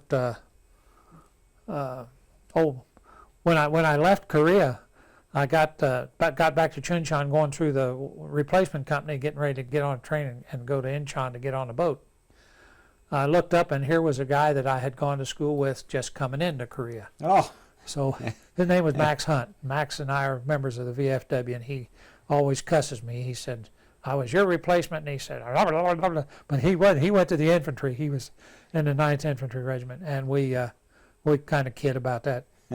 But we got back to Fort Lewis, and I went from Fort Lewis, and I was discharged from Camp Carson, Colorado. I went from Fort Lewis to Camp Carson, and went home. Jeannie and I got married in that December, and is this 52? It's 53. 53, okay. Jeannie and I got married in December, and I went to Ball State and then went to Delco. Okay, all right, probably. During the break, we talked a little bit about the nurses at Taegu, and I'd like for them to get a little credit. You said some very nice things about it. Well, when I got to the 121st at Yeongdong Po, I was there overnight. First thing they did was come to and give us some shots. And apparently, and they shot us in the rear end, and apparently I had a scar or something, but when she hit me with the needle, the point just bent right straight over. So she had to take the needle off, put another one on. She said, I'll have to find another spot. Of course, I was all bandaged up. But the nurses, and the doctors also, all the doctors were having a difficult time because they were drafting doctors, and the doctors were unhappy with that. They'd spent all this time going to school, and they really didn't want to go in the Army and spend 2 years in the Army when they could be out 2 years, either in their residency or practicing. But they were all excellent as far as taking care of the troops, and the nurses especially were always just top notch. Like I said, on the flight nurses coming out of Taegu going to Osaka, they talked to the guys and stroked them on the shoulders, patted their heads, stroked their hair, combed their hair, whatever. If you wanted a drink, they got you a drink. It was just they just couldn't do enough for you. And then when we got to Osaka, why, it was pretty much the same. There was guys there that was in bad shape. One guy was a naval person, and he had been on a gun turret that got hit. Ooh. And the powder in it exploded, and they all got burnt. And he was burnt over most of his body. And of course, the burn treatments in those days was a lot different than it is now. But they were learning, and they kept him. He was in some type of a rotating thing that they'd keep turning him so he wouldn't be, pressure wouldn't be on certain spots. When they came in, give him a shot, they'd shoot him in the hands, and when they'd come in, we'd all leave because that that hurt, even hurt us when they did it. And there was this one place, after we got up and got able to get out and around, there was a little club outside. When you went out the gate, you'd go out the gate and down this street, and there was a little club called the Club Kabuki there, and they had little, I guess we'd call them quarter pints, half pints of brandy, and they had strawberry brandy and blackberry brandy and apricot brandy and you name it, whatever fruit it was, they had that brandy. Well, we wore those old leather top combat boots. Do you remember seeing those? Yeah. Had the buckles on the side of them. We done loosened the buckles, and you could get about 4 bottles of that stuff down in each boot. And we'd smuggle that back into the hospital, so that the guys in the hospital paid dearly for it, but they they got it.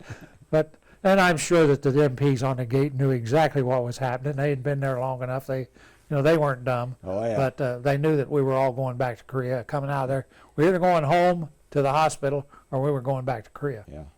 So there was very little said about anything that went on there. But the stay at the hospital in Osaka was quite enjoyable, I guess. We were away from the front. We were away from the fighting. That was didn't have to worry about anything happening. But you were always reminded of it because all that misery was around you every day. What'd you worry about the most when you were in a battlefield situation? Beg pardon? What did you worry about the most in a battlefield situation? What thing that they do or weapon that they had that The thing that bothered me the most was the infiltration. We were back in support of the 1st Rock Division, and woke up one morning and the other side of the compound where we were, some guerrillas had snuck in and killed some guys while they were sleeping in their sleeping bag. Cut their throats. You got so that you didn't sleep in your sleeping bag. You unzipped it and put it over you so that you weren't in that thing. You looked like a mummy. If you got in it the right way and zipped it up, all this is all it was showing. Yeah. And that I think that bothered me the most. One night, we had just gone to bed and we had a huge oil dump right across from our tents where the radio section was. That blew up, and the guerrillas had got into it. And they were blowing we had to get out and shoot holes in all the oil drums, which there went our heat. So that they wouldn't explode. They were blowing up all over the place. Oil drums and everything were blowing up. But I think that bothered me the most. I wasn't afraid of. I'd had 16 weeks of basic training. Nothing prepares you for combat but actual combat. You have all the training in the world you want, but until you get that first making the hair stand up on the back of your neck, and you smell that gunpowder, that does more in that few seconds to train you for combat than all the other training you go through. You've got all the rudiments of it. You know what you're supposed to do and how to do it. But until you actually go through that, nothing prepares you for combat like combat. They always gave, what was his name? That was the secretary, or not the secretary, head of the War Department. Rumsfeld. They gave Rumsfeld hell for saying that you went to war with the best army you had, and that's true. I don't care when it is or what it is. That you've got whatever you've got. That's what you go with, and we have done that frequently, time and time again. But like I say, nothing prepares you for combat but combat. Now, did you feel as though you were handcuffed in any way? There were times when the peace talks started. That became an extremely difficult time over there because they didn't want us to do anything that would disrupt those peace talks. It seemed as though the Chinese and North Koreans could do whatever they wanted to, but the United Nations couldn't. And we were at a place to where there was times when we couldn't fire our guns unless we had authorization from I-Corps. And we'd have to call back to I-Corps and get authorization to fire our guns. By that time, whatever object or whatever it was we wanted to fire at was gone. Wow. There were times when there was open season, but not very often, especially when they would get to a critical part of the peace talks.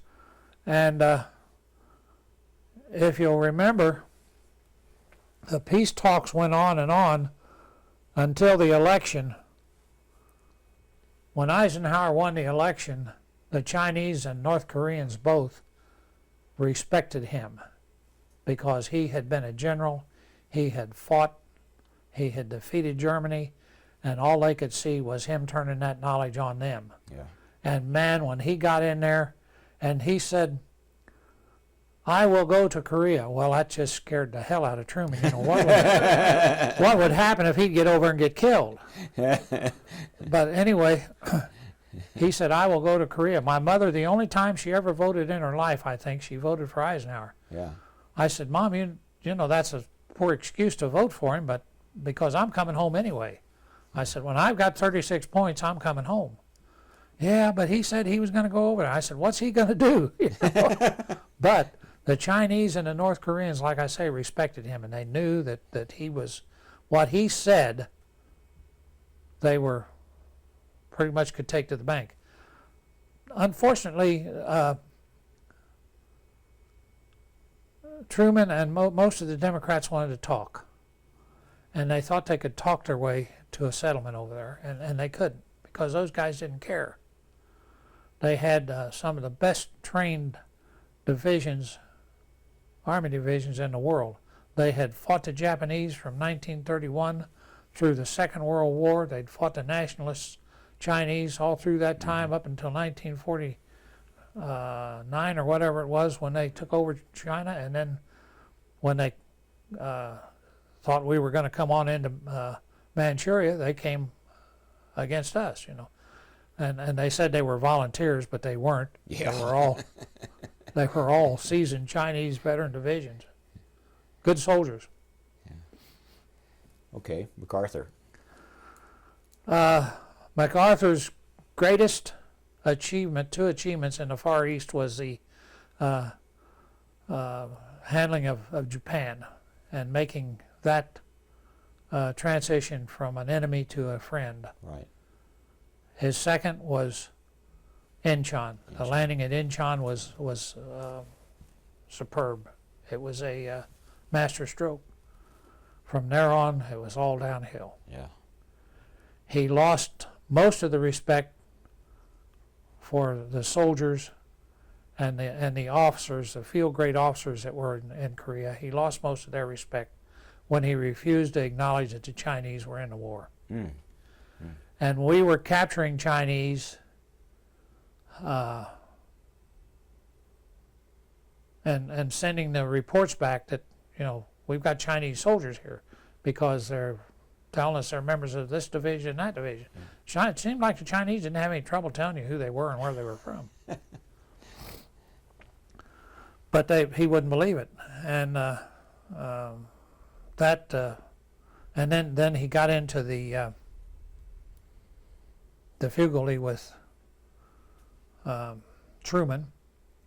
Truman thought he was running for nomination for the President of the United States, which he may have been, and he was trying to do it from Korea. Mm-hmm. And I don't know how much you remember, but when MacArthur came home, it was a huge welcome and celebration, and people didn't realize what had happened in Korea after the Chinese got there. It wasn't. Many people thought that MacArthur was the only one that could fight the war, but that wasn't true because Ridgway and Clark were both excellent generals, and both had the respect of the men and the officers that fought with them. Yeah, I was going to ask how they did in his place when they Yes. Filled in the gap. He was not very well liked. Matter of fact, I can remember talking to some of the Second World War guys that fought in the South Pacific and such, and they said that he carried his own bed with him. It was a big brass rail bed, he every place he went, that bed was with him. They called him Dugout Doug. They said he was never any place, but he was always back in the dugout someplace. And this was a guy that they gave a Medal of Honor to when he left Corregidor. Yeah. He was a Medal of Honor winner. That wasn't. I think that was probably, you had a guy like Chesty Puller that was commander. General Puller was the commander of the 1st Marine Division in Korea, and he had 5 Navy Crosses. And one of those probably should have been a Medal of Honor. Oh, yeah. Or all 5 of them should have been equal to tough. a Medal of Honor. Yeah, he goes all the way back to the Banana Wars. Yes, he went he back was tough. back into the, yes, you're right. Shoot, I just lost it. Did you know about the brainwashing and the way they treated their prisoners? I didn't know a whole lot about that. 16, how many didn't come back? I've got a real good friend, his name's Dallas Mossman, and he was a prisoner of war. And I talked to him, and he said, every day they were pounding this stuff into him. And he said, Dallas didn't have much of an education. He said, if you didn't have much of an education, they made some awful strong points for some of those guys. So the kids that didn't come back really were swayed by not really knowing what their country was about. Yeah. And Dallas said that every day they got this huge amount of material thrown at them, and they tried to get them to sign papers, and they tried to make them do this, and they tried to make them make statements, and they were always wanting to film them doing this and that and the other. My comment about the brainwashing was that although they had these indoctrination officers in the Kojido in the camp down there, 60,000 of those prisoners refused to go home. Some of them, the biggest part of them did. Over 100,000 of them did go home, and many of them, when they got to the Freedom Bridge, took the clothes off that the Americans gave them and threw them down and went back to their country naked. Huh. They were that fanatical. Wow. But 60,000 of them didn't want to go. I think, unfortunately, the United States and the United Nations did force many of them to go back, because that was part of the agreement, part of the ceasefire. We interviewed the youngest member of the Pueblo crew, so I know why they didn't go back. It was a pretty rotten place to be. Yes. Had you set in your mind what you were going to do if you were in a situation of either being killed or captured? Have you thought about that? I had never really thought about that, other than I thought I wanted to come home. Yeah. And probably would have been captured instead of. That's not something that's put upon you. I talked to the guys that were at Cooneree, and Cooneree was where the 2nd Division really got chewed up. They had got to the Chong Chong River, which was about 15 miles from the Yalu, and that's when the Chinese hit. And there was about 100 to 120,000 Chinese hit a division that was under strength and should have been 20,000 men, and it wasn't. But when they hit them, they got them on a road that was between 2 mountains. The mountains in North Korea run up and down the peninsula. They don't run across. Okay. And we had been hit and were withdrawing down this road past this village of Cooneree, which was a crossroads, and the Chinese were up on these mountains on both sides of them. And those guys didn't have any choice, I don't think, whether they died or gave up. One of the guys that I know well, he was shot and laid in a bunch of wounded, dead, while the Chinese come through and finished him off with pistols. But they thought apparently he was dead, and there was guys laying on top of him. They figured he was dead. They didn't shoot him. That was Ed Lemming. And like I say, I don't know that those guys had that much of a choice of whether they were or not. I think I wanted to come home, so I probably, whether I would have surrendered or not, I don't know. But I do think that I probably would have wound up being a prisoner of war. Fortunately, I never had to make that decision. Yeah, that would have been a tough one. A couple of things here. The wire. What about the wire? Oh, like I was telling you, I used to help them string wire. We when we'd move into an area, like I say, the division moved back into reserve, and then we'd move in to support one of the other units. One time it was the British, and this time it was the 1st Rock Division. By the way, the 1st Rock Division was the only division to make it to the Yalu. There was a regiment out of the 7th Infantry Division, the 17th. They made it to the Yalu. Those were the only 2 military units that made it to the Yalu. But anyway, What's the significance of that? Because that's where we were all going, was to the Yalu River. Yeah. That was the end zone. And they were the only ones that got there. Okay. The other side was China. Yeah, the other side was Manchuria. Yeah. Okay. And we had moved with over to the 1st Rock Division. Well, we had what we called Katusas, Koreans augmenting to the United States Army, K-A-T-U-S-A, Katusas. Okay.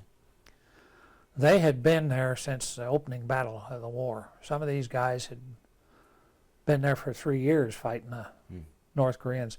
So we were laying wire this one night we were laying wire, and we'd gotten up to the bunkers, and some of the bunkers had a steel pipe in them, in the top of them, and you could feed your combo wire down in that steel pipe. Yeah.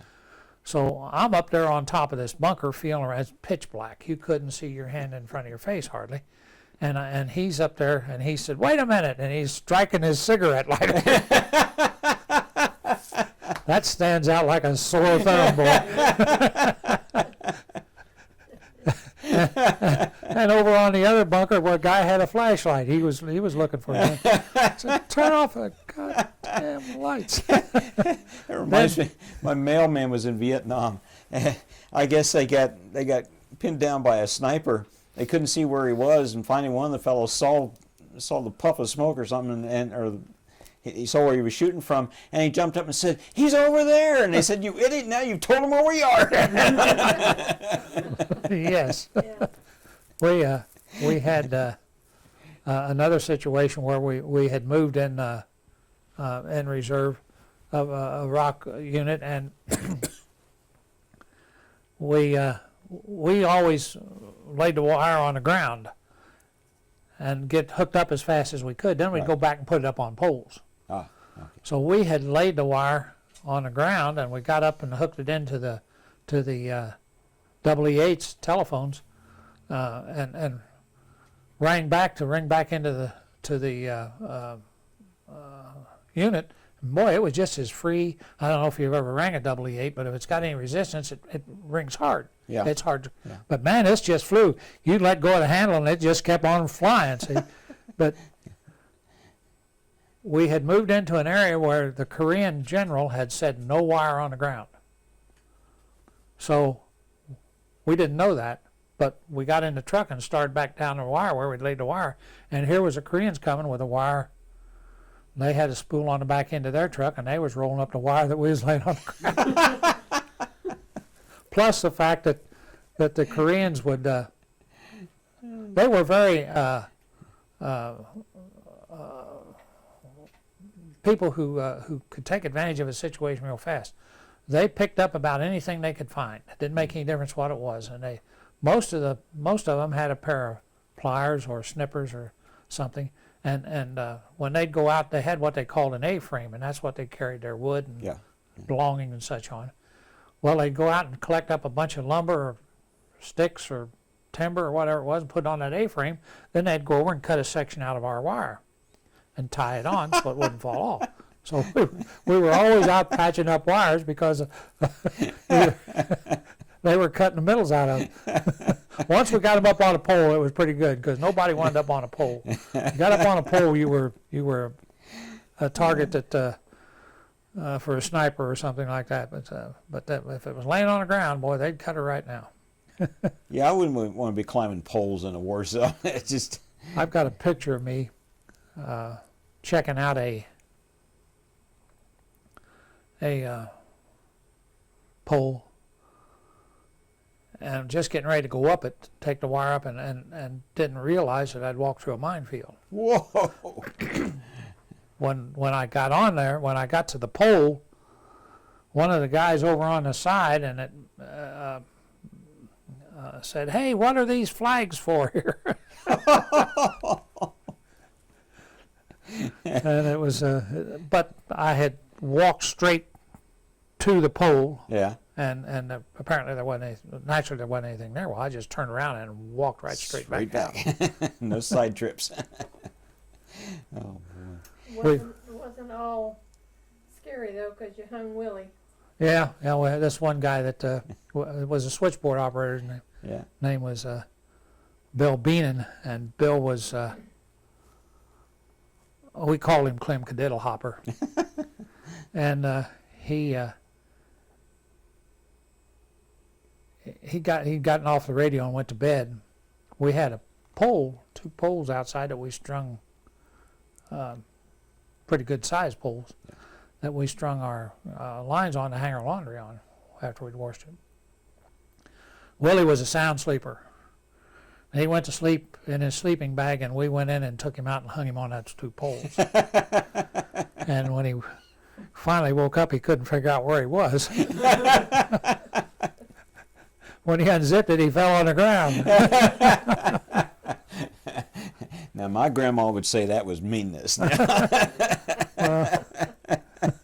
Oh, boy.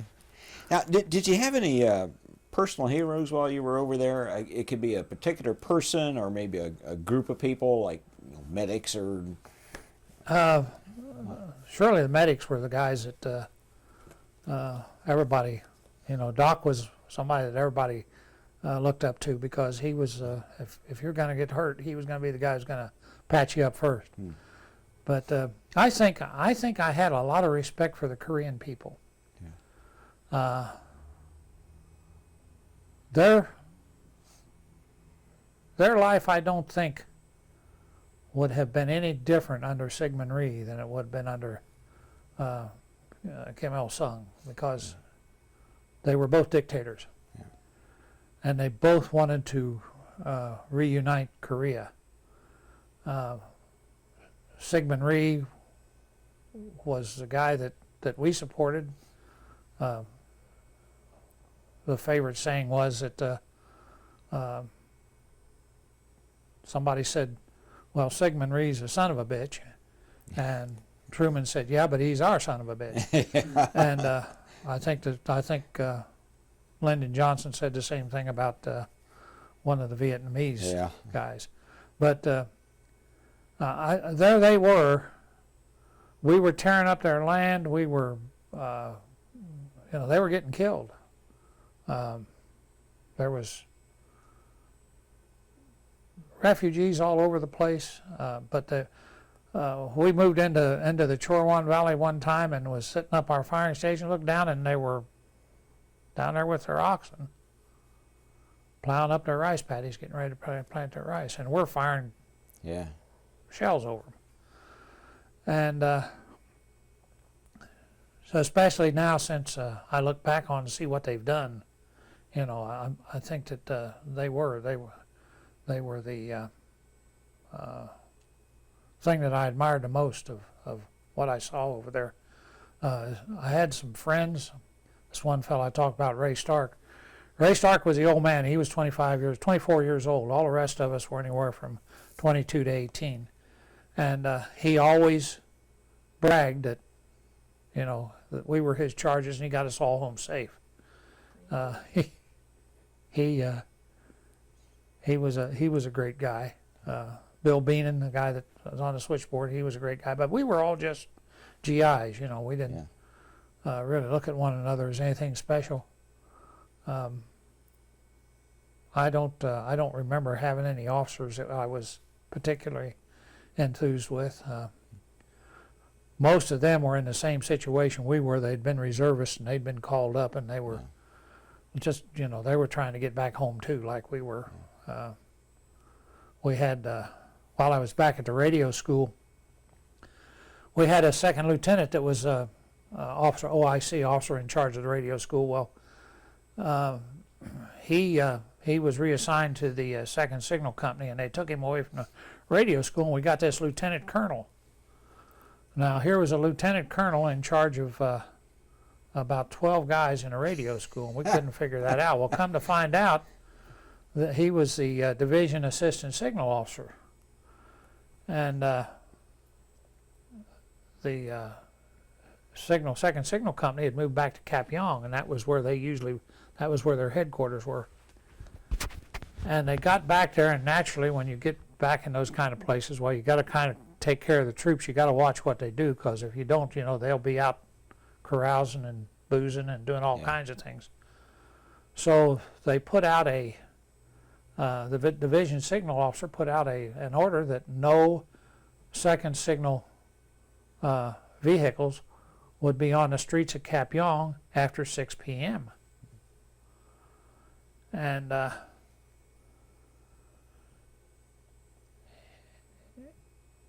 one of the MPs called the officer of the day and said, "Sir, we're in Capyong, and Signal 1 sitting behind one of the houses of ill fame back here.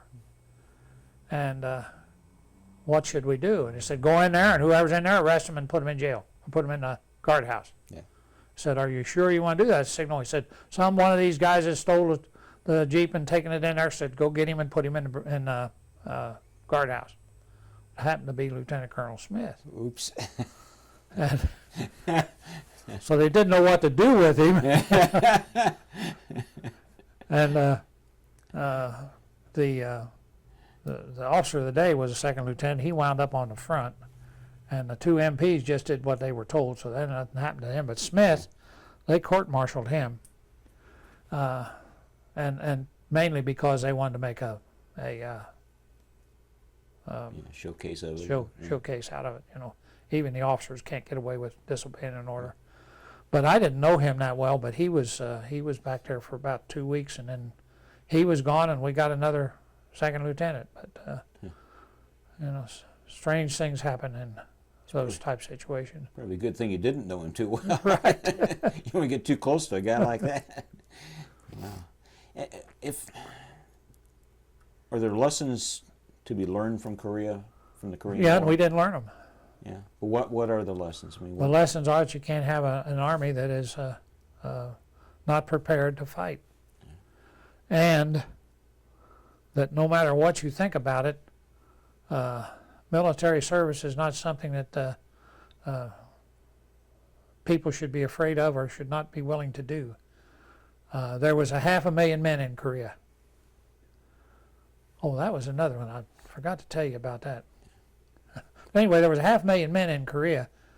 There's, 130-some thousand, 160-some thousand in Iraq and Afghanistan.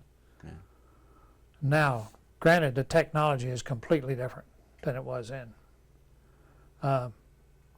We had just started getting sniper scopes and flak jackets, we call them. Yeah. And we had one flak jacket for our whole outfit. But those things were just starting to come into being. Sniper scopes were just starting to come in with the night lights on them that you could see at night. Those were just starting to come in. But and apparently they don't have. They say they don't need any armed forces. They can use a reserve. Well, when you've got reserve and National Guard units making 4 or 5 trips in there, you don't have enough people. Yeah. And we haven't learned that yet. We didn't learn from the First World War. They sold a piece down the river.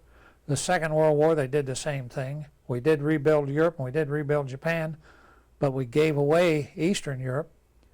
And those people were for 60 or 70 years under the thumb of a dictator. Again, when we got ready to go to Vietnam, we weren't ready. We were still drafting, and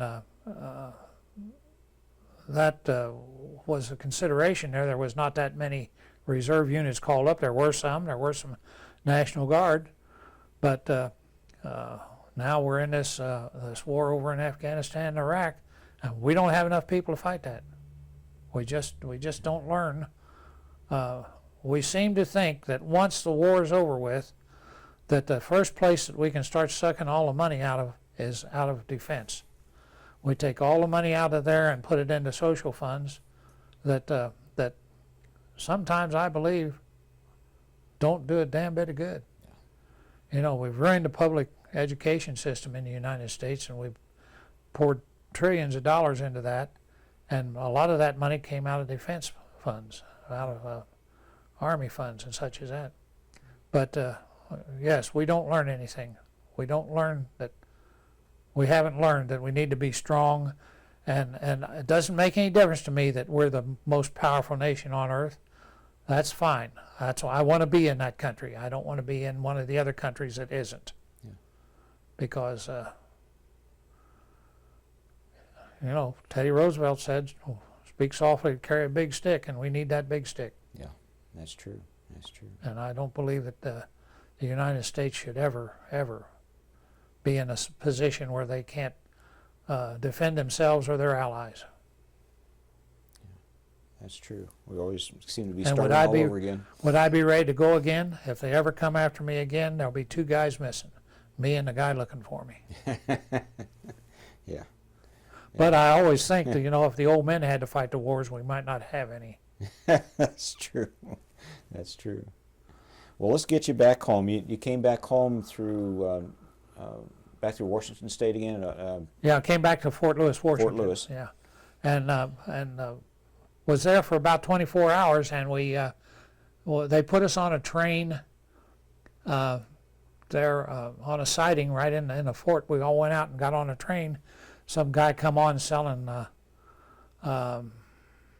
sandwiches and chocolate milk and stuff like that, candy bars, potato chips. Hey, you're not going to get anything to eat until you get to Camp Carson, Colorado. And boy, everybody got just buying the stuff off him like mad. And all of a sudden, here comes a sergeant sticking his head in the end of the train door and says, "All right, men, line up for chow." Now, if he was ever on a troop train, the chow car's right in the middle. Yeah. The kitchen and the chow car's right in the middle, and the cars with the troops are on the cars with the troops are on each side of that. Well, they get this bunch up and run them all the way through on the other end, and then turn them around, and they bring them back through, and they feed them as they go through. Yeah. Then they go back to their and eat. And this one, it's the same way on the other end. They run them through, and then they bring them back. See, so they had them, but that guy didn't make it off of the last car. They beat him up and took all his money away from him and took all the food and everything he had away from him, threw him off a train because he lied to him. But we left there, and I don't remember how long it took us. I woke up one time and looked out the window of the train, and its sign said, "Change trains here for Sun Valley." So we were someplace in Idaho. And then we went on, got to Camp Carson, Colorado, and I was discharged there, turned in all my equipment and my weapon. I'd carried my weapon all the way back from Korea. I was amazed that they let us do that. But it was cheaper than trying to ship them back. You know, they had finally found out that they let us carry all this clothes and everything back. They didn't have to pack it all up and send it back, so we carried it back. We carried back these rifles that had been well used. Yeah. So I got back there, and I was discharged there, and I got home on May the 31st. I got out 15 days early, and I think that was because I had accrued 2 weeks leave while I was in Korea and Japan. Came back home to Anderson. Came back to Anderson and went to started to go to Ball State. We got married, and I quit Ball State and went to Delco and stayed there for 35 years, 35 years. Was your mom there to meet you, or was she in Kentucky at this time? No, Jeannie, my mom, my aunt, my cousin, my sister, and my cousin's daughter were all there at New York Central Station there. Yeah. Came back home on the 20th Century Limited. Only made 2 stops between St. Louis and New York. One of them was Mattoon, Illinois, and the other one was Anderson, Indiana. Oh, for heaven's The sake. only 2 stops it made. It was a straight through train. Wow. And I think I was the only guy that got off a train that day, wasn't I? Yeah. Who jumped on you first? My mother. Jeannie very, very graciously let my mother be the first one to Yeah. grab me. Betcha. Good for you. You betcha. Got home. That night I told my mother, I said, now when you come in to wake me up in the morning, don't touch me up above the waist. Shake my foot. Grab hold of my toe and shake my toe. She came in and grabbed me by the shoulder and said, I hit her and knocked her flat on her fanny. Oh, boy. And you know how I felt about that. Oh, yeah. From then on, she woke him with a broom handle.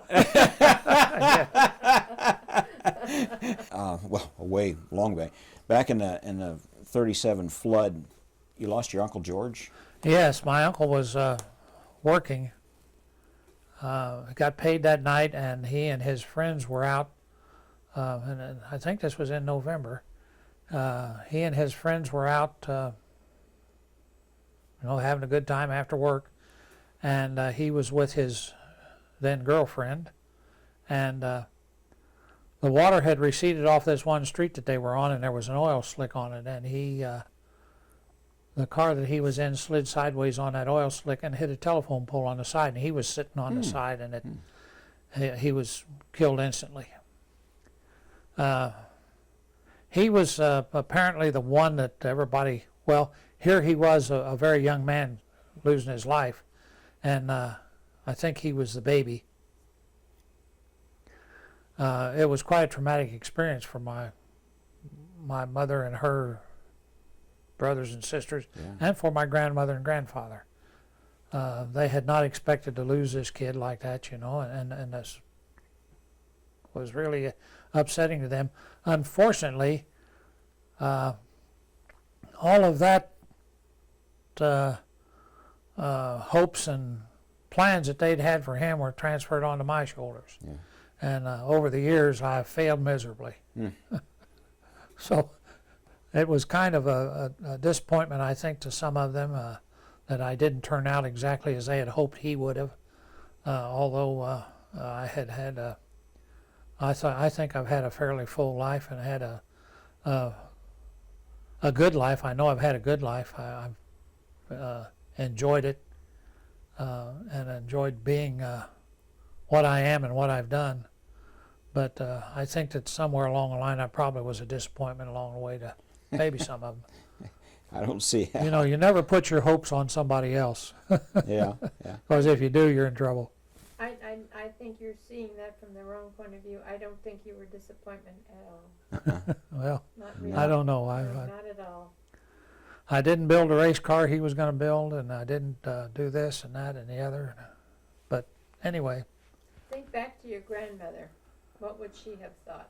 well, You were the apple of her eye. You were not a that's disappointment. that might be. I don't know, but I still think that she still saw George in me, That she and did. that was something that I couldn't do anything about that. What would you rank as your life's accomplishments? I would imagine my family. I've got 3 kids that I'm proud of.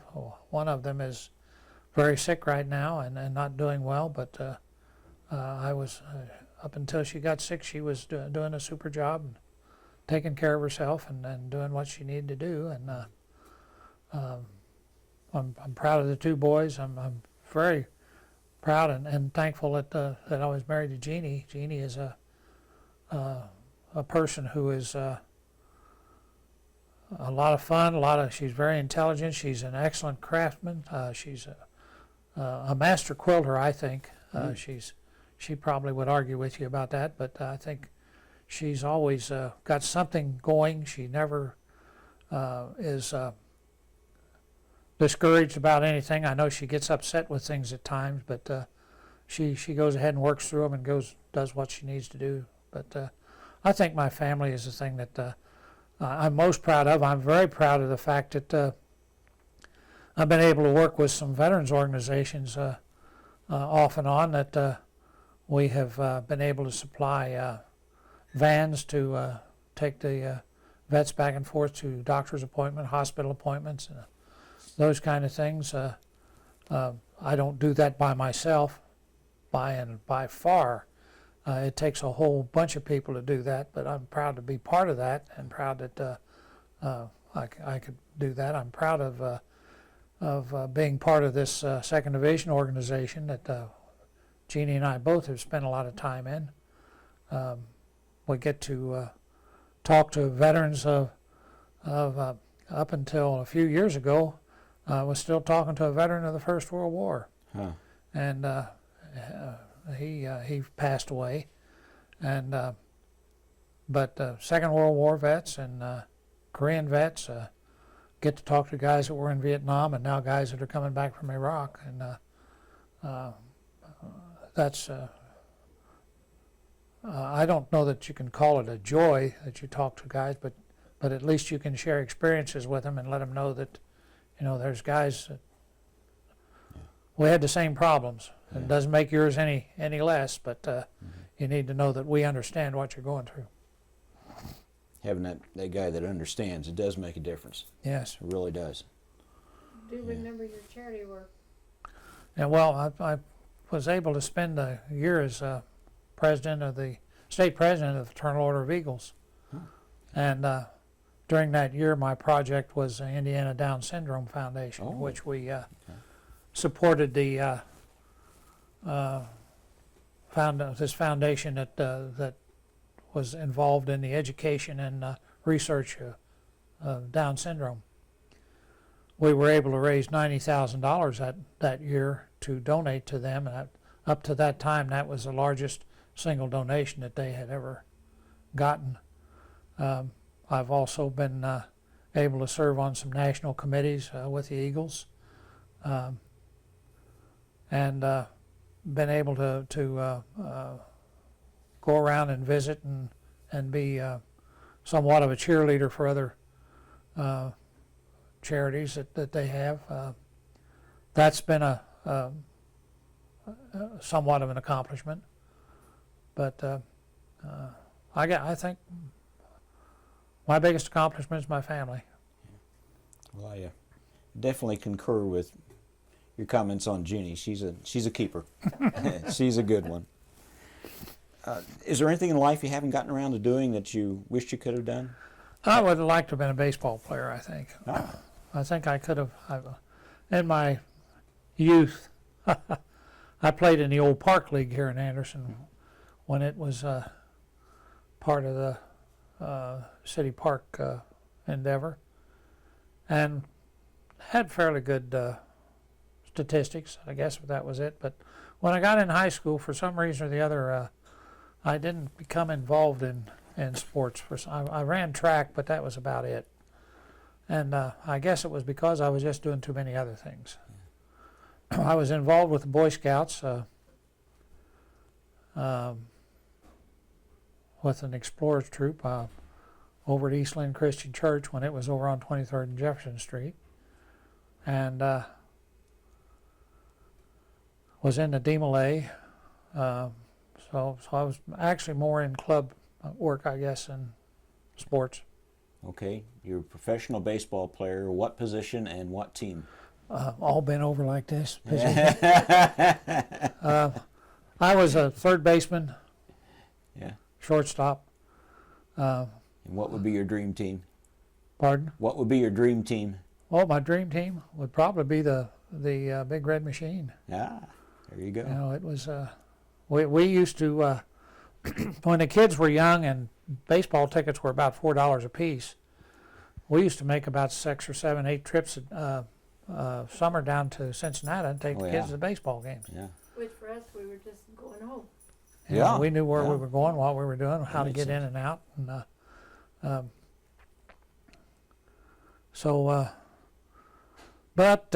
you know, I guess if I would start picking something, I surely would pick Carl Erskine. I think Carl deserves to be in the Hall of Fame. I've said this before. You know, he accomplished more in his 12 seasons than a lot of guys that are in the Hall of Fame now have accomplished. There's people in the Hall of Fame now that couldn't carry his jockstrap. But Carl and I don't know, Bob Gibson, right-handed pitchers, left-handed pitchers. I had Sandy Koufax and Warren Spahn and I don't know, first baseman. I don't know. When you get past the Reds, why, it's kind of hard for me to pick anybody but a Red. Yeah. Well, we always ask our veterans to say a few words for posterity. You got any words of wisdom or personal philosophy that's kind of carried you in life? Well, the only thing I've ever tried to do was be honest in everything I did, and try to wake up each day and say, that surely there's something I can do today that maybe will help somebody. I see as I get older, it's extremely difficult to do that more every day and every day. I've got a myriad of projects around the house that are need to be done that haven't gotten done, and I always say, well, I'm going to do that today, but I never get it done. But be honest with yourself and with the people around you, and when you give your word, make sure that that's what you intend to do. If you're not going to intend to do it, don't give your word. There's nothing that satisfies you any more than doing for someone else. And I think that there's a whole generation of people in Iraq that are going to appreciate that one of these days. Yeah. There's a whole generation, I'm sure, in Korea that appreciates it, and I think other places in the world. I don't believe we're hated as much as some people would like for you to think we are. Yeah.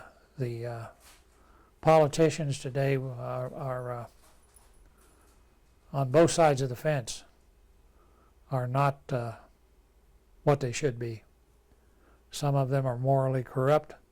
Some of them are intellectually corrupt. And they all need to get back to the place to where they're serving the people and not their own interests. That's right. That's right.